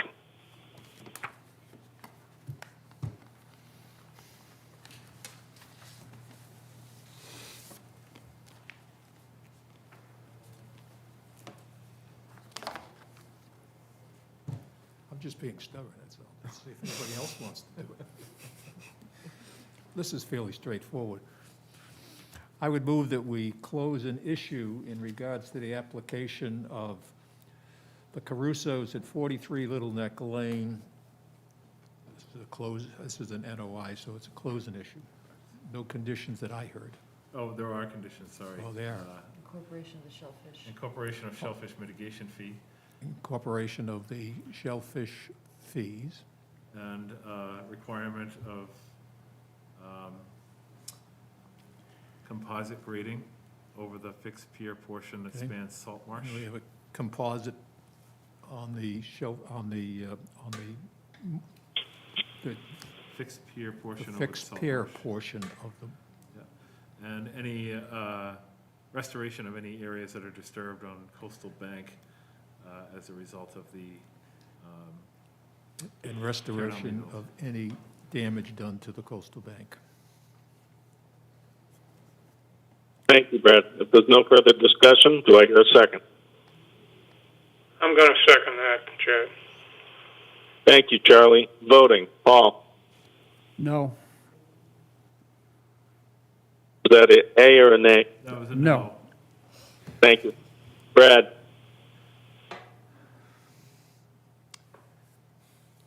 I'm having trouble hearing you guys. He hasn't verbally expressed yet. Well, that'd be a good reason. Sorry to interrupt you, There's Brad. always, just to remind the commissioner, there's always opportunity for additional discussion if you wish prior to voting. I would vote yes. Thank you, Brad. Alex? No. Charlie? Yes. I vote aye as well. Feedback carries the motion. Does. Thank you. Good evening. Thank you, Matt.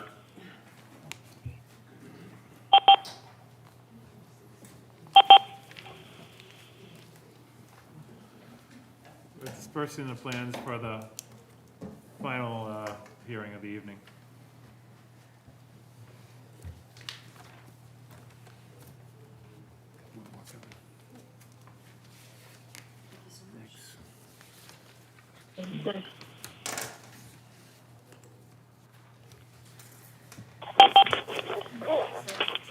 All set, Chad. Thank you very much. All right, now calling the 6:15 hearing for the Town of Mashpee, Department of Public Works. This is Redbrook Road, proposed drainage and road improvements. This is an RDA. Thank you. For the record, Catherine Laurent, Director of Public Works. I'm here because we are going to be reconstructing Redbrook Road, and as part of that project, as we typically do, we take a look and make drainage improvements.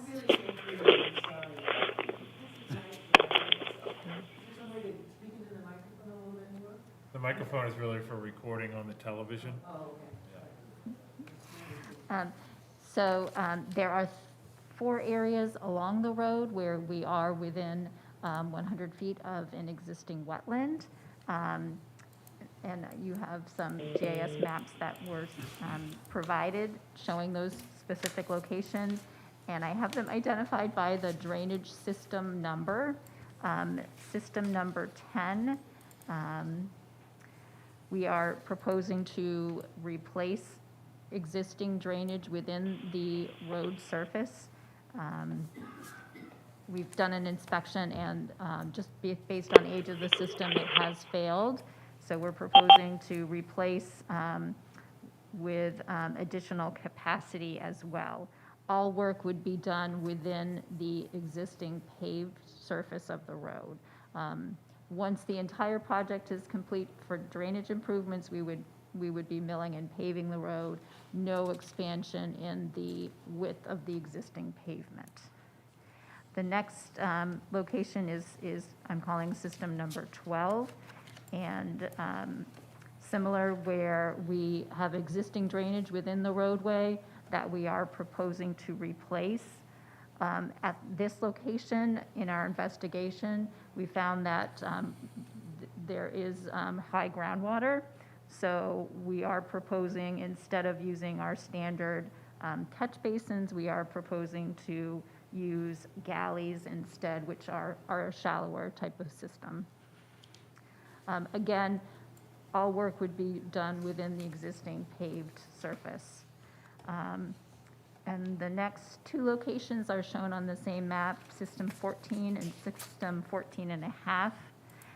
System 14 is, again, an existing location where we are replacing failed drainage infrastructure within the existing roadway.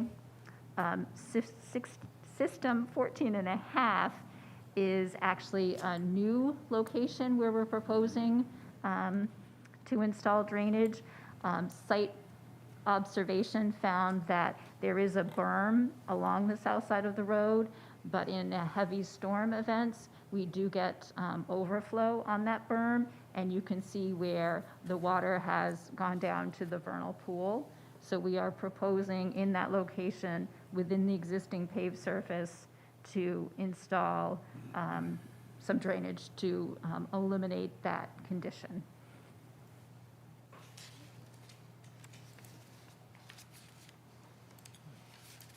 And the blue, Catherine, is the erosion control. Correct. Is that, Thank you, Drew. yeah, Yes, sure. we would be installing in those locations the erosion control. And what is the makeup of the erosion control that you have planned for that? Like what materials? I guess we were going to do just silt sock, but if there's something else that you would prefer, we are amenable to. Silt socks, you said? Yes. Yeah, that should be. So just to we'll go back to the chat with your permission, sorry. If you want to hear my comments. Please. Yes, please. Sorry, the mute button was on. So this is just a snapshot of the section of Redbrook Road that has the wetlands associated with it. This is using DEP's Wetland Inventory overlay. So you can see here, these are freshwater areas of freshwater wetland along Redbrook Road, and you can probably see even better from the images that Catherine supplied here. You can kind of see these darker gray areas. Those are the wetlands present. Again, right here you can see over here, and then going up, you can see this depression area. So these could very well function as vernal pool habitat, but they are indeed classified as freshwater wetlands. So comments, and I'll go back here just to show some additional photos. So these are some pictures. I don't know which ones line up with the actual labeling that Catherine provided on our plan, but you can see here, just to give you an indication of when Catherine says all work is within the road layout, these are the catch basins areas that are proposed to be replaced, and then there's one new one, as Catherine identified, where you've got a lot of overflow. I don't think I captured a picture of that, but I did observe the overflow conditions. You can see the scouring over the Cape Cod berm, so it is certainly something that needs to happen there, because if not, over time that wetland is going to fill in. So it certainly is there's a need there to address that issue. But just to give you an idea, these are the existing road drains, and so all work wouldn't go past. This is where the erosion control will be put in alongside the grassy areas on the road shoulders. So there is no expansion towards the wetlands. And as such, with all work within the existing road layout, no expansion of road layout, installation of catch basins to improve capture of road runoff.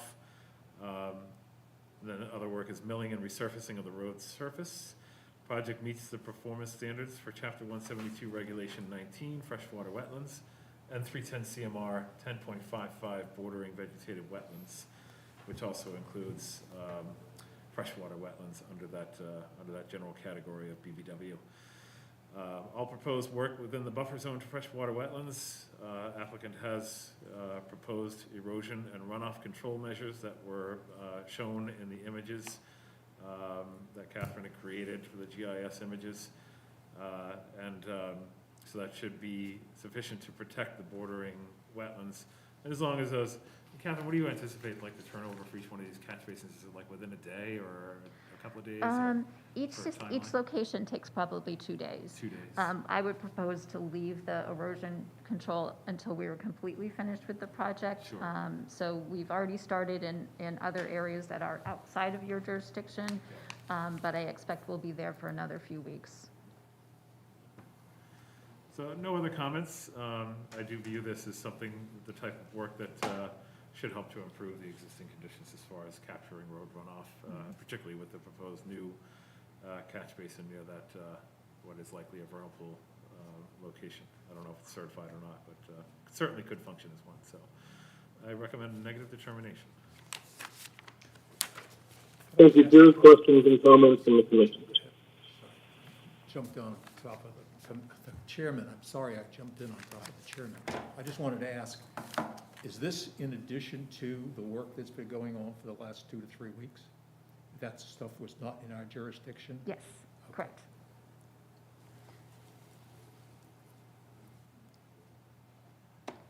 Other questions? Brad's question was answered, so no, I don't see any other comments from the commissioners, but if they have any. Any questions or comments from the public or anyone on the phone? Yes. Yes, ma'am. If you want to come up, just give your name for the record.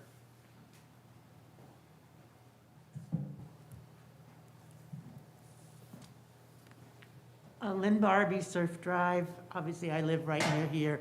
I've been watching them replace those drains, and my question is, we have drains on Surf Drive that look like these, about as good condition, and I'm gathering they must go into the same, they drain into the same thing. Is something going to be replaced on Surf Drive and within our Seabrook Village area as well? That's all my question.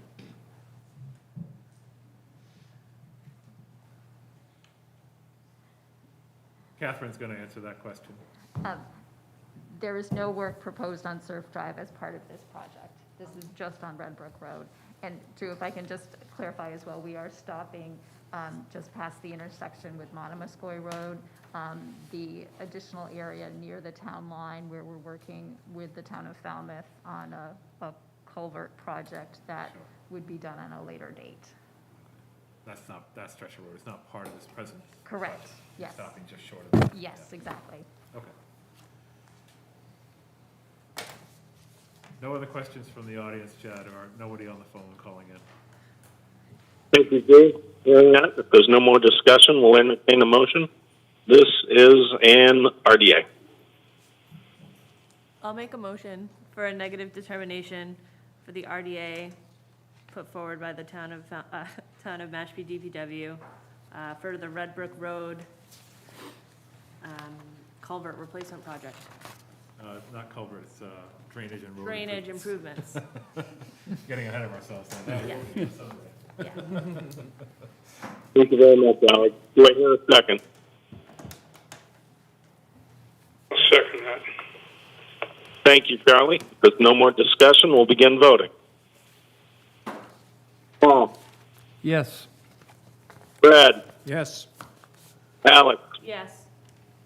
Charlie. Yes. I vote aye as well. Motion carries. Thank you, have a good night. Thank you. Thank you. Drew, if we could return to the pre- and post-agenda items. Sure. Thank you. We had already had the minutes approved. Childs River Restoration, if, for those who were in attendance today, they had their celebration ceremony today, and I was able to attend part of it. I saw Brad and Paul and Alex there as well as many other people that I recognized.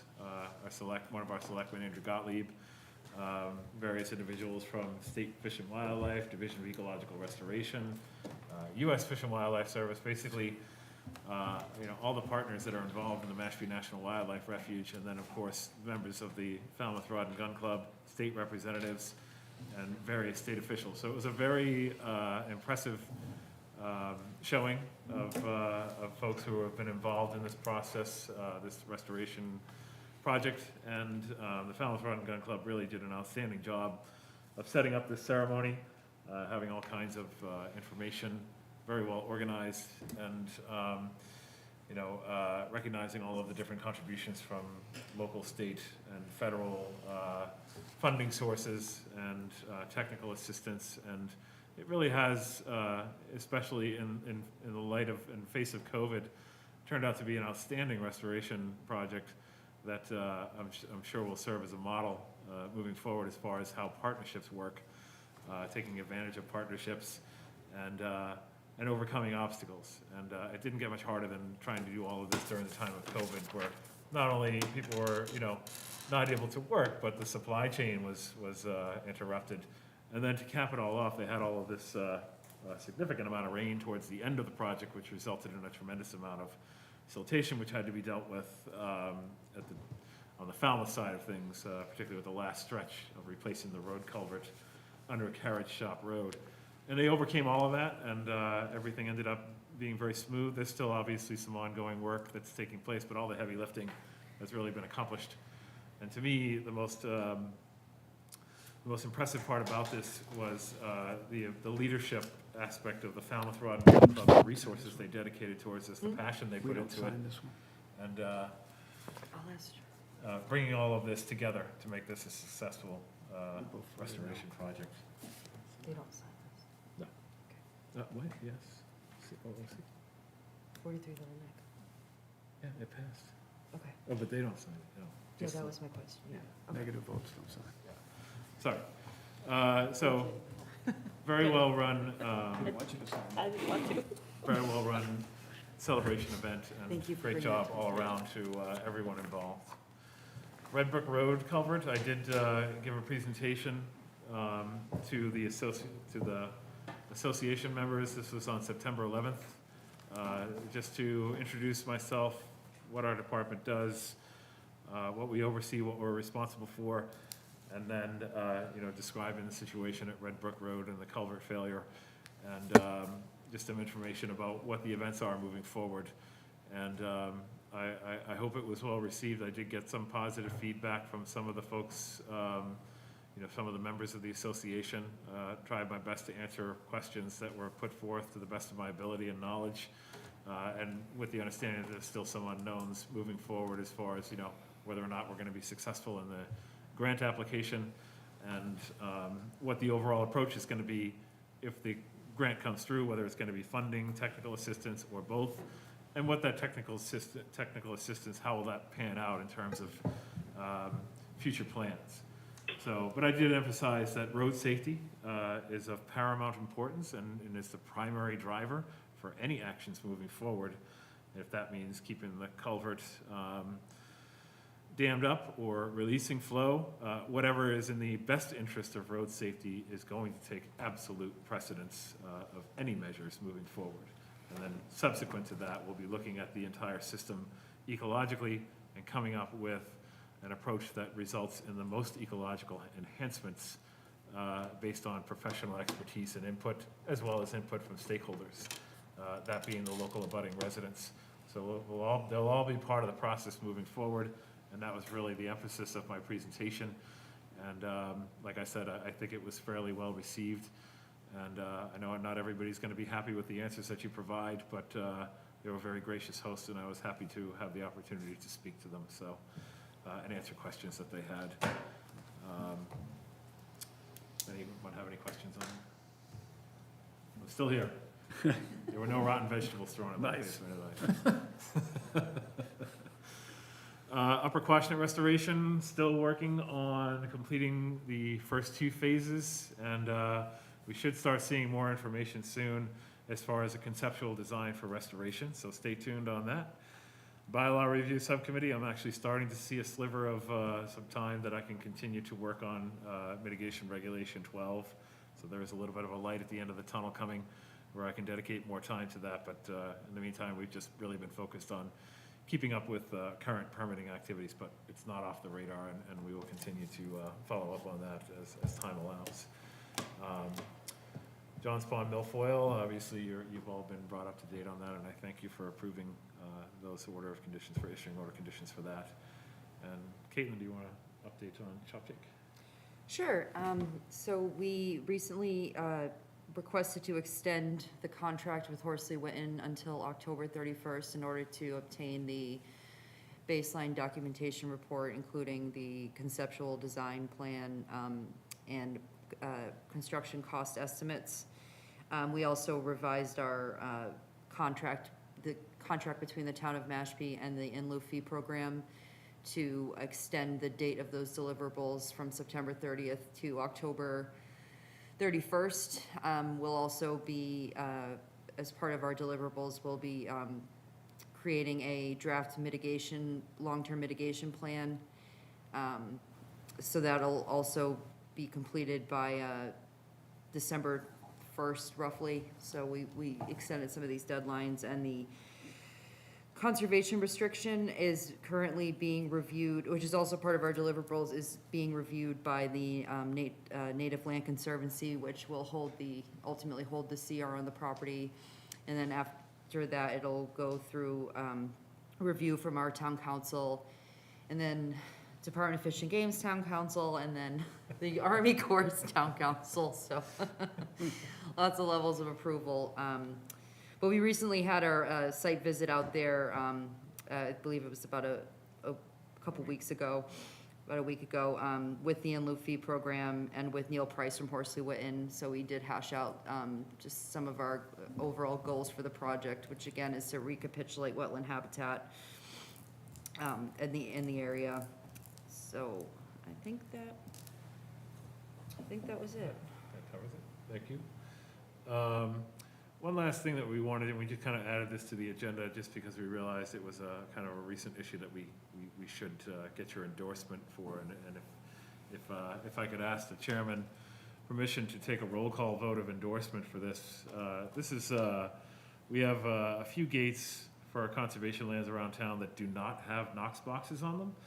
And I don't know if some of you may be aware, there was a recent tragic occurrence on one of our conservation lands. A a resident nearby Johns Pond had gone out in his golf cart riding through Johns Pond Conservation Land, got into an accident, and it resulted in a fatality. The fatality really didn't, I mean, the emergency and response crews got out there as quickly as they possibly could, and it wasn't a result of a lack of response time or anything like that. It happened very quickly. But it did, raise the issue that in the future, in future occurrences of emergency situations on Concom lands, we really want to make sure that every single gate has a Knox box. So what we're asking, and I think we've, what are we looking at? 3, 4, how many gates? It's about 6 gates. 6 gates. Knox boxes are cost-wise. They're about 300. 300 apiece. We have plenty of funding in our lands and maintenance account to pay for them, but this is very, very important to get done. So we just want to have the commission take a vote to endorse the use of funding under our lands and maintenance account to purchase as many Knox boxes as we need for the remaining gates for emergency access purposes. So if someone... This is a very important issue, and we have to make sure that our first responders have access to every corner of their responsibility. So do we need a motion to proceed with the roll call vote? Yes, please. All right, assuming I can't make it, we'll entertain that from any other member of the commission.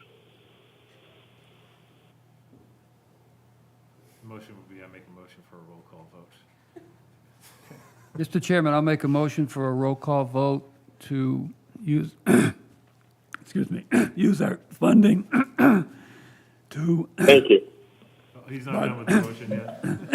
Give him a moment. to purchase the boxes for the gates. Thank you. Second. I just hear a second on there. Yeah, Brad seconded. Yeah. Thank you, gentlemen. Voting. Paul. Yes. Brad. Yes. No, he said Charlie. Oh, sorry. All right, Paul, yes. Brad, yes. Alex. Yes. Charlie. Yes. I vote aye as well. Motion carried. Thank you for bringing that through. Yeah. I don't know why you didn't want to give a motion. This is, thank you. I want to thank Caitlin for making me aware of this. And Caitlin's done a great job working with fire and police to make sure that all the current Knox boxes have current keys to the locks to deal with this very important issue as far as public safety. So thank you, Caitlin, for staying on top of this. Much appreciated. And I think that covers everything for this evening. And if there's no other discussion, no other items. So. Thank you, Drew. If there's no other discussion, commissioners, we'll entertain a motion to adjourn. I would move. Make that motion. Thank you. Do I hear a second? Second. Brad seconded. Very much. Voting. Paul. Yes. Brad. Yes. Alex. Yes. Charlie. Yes. I vote aye as well. Motion carried. Thank you, everyone. Thank you, Drew and Caitlin.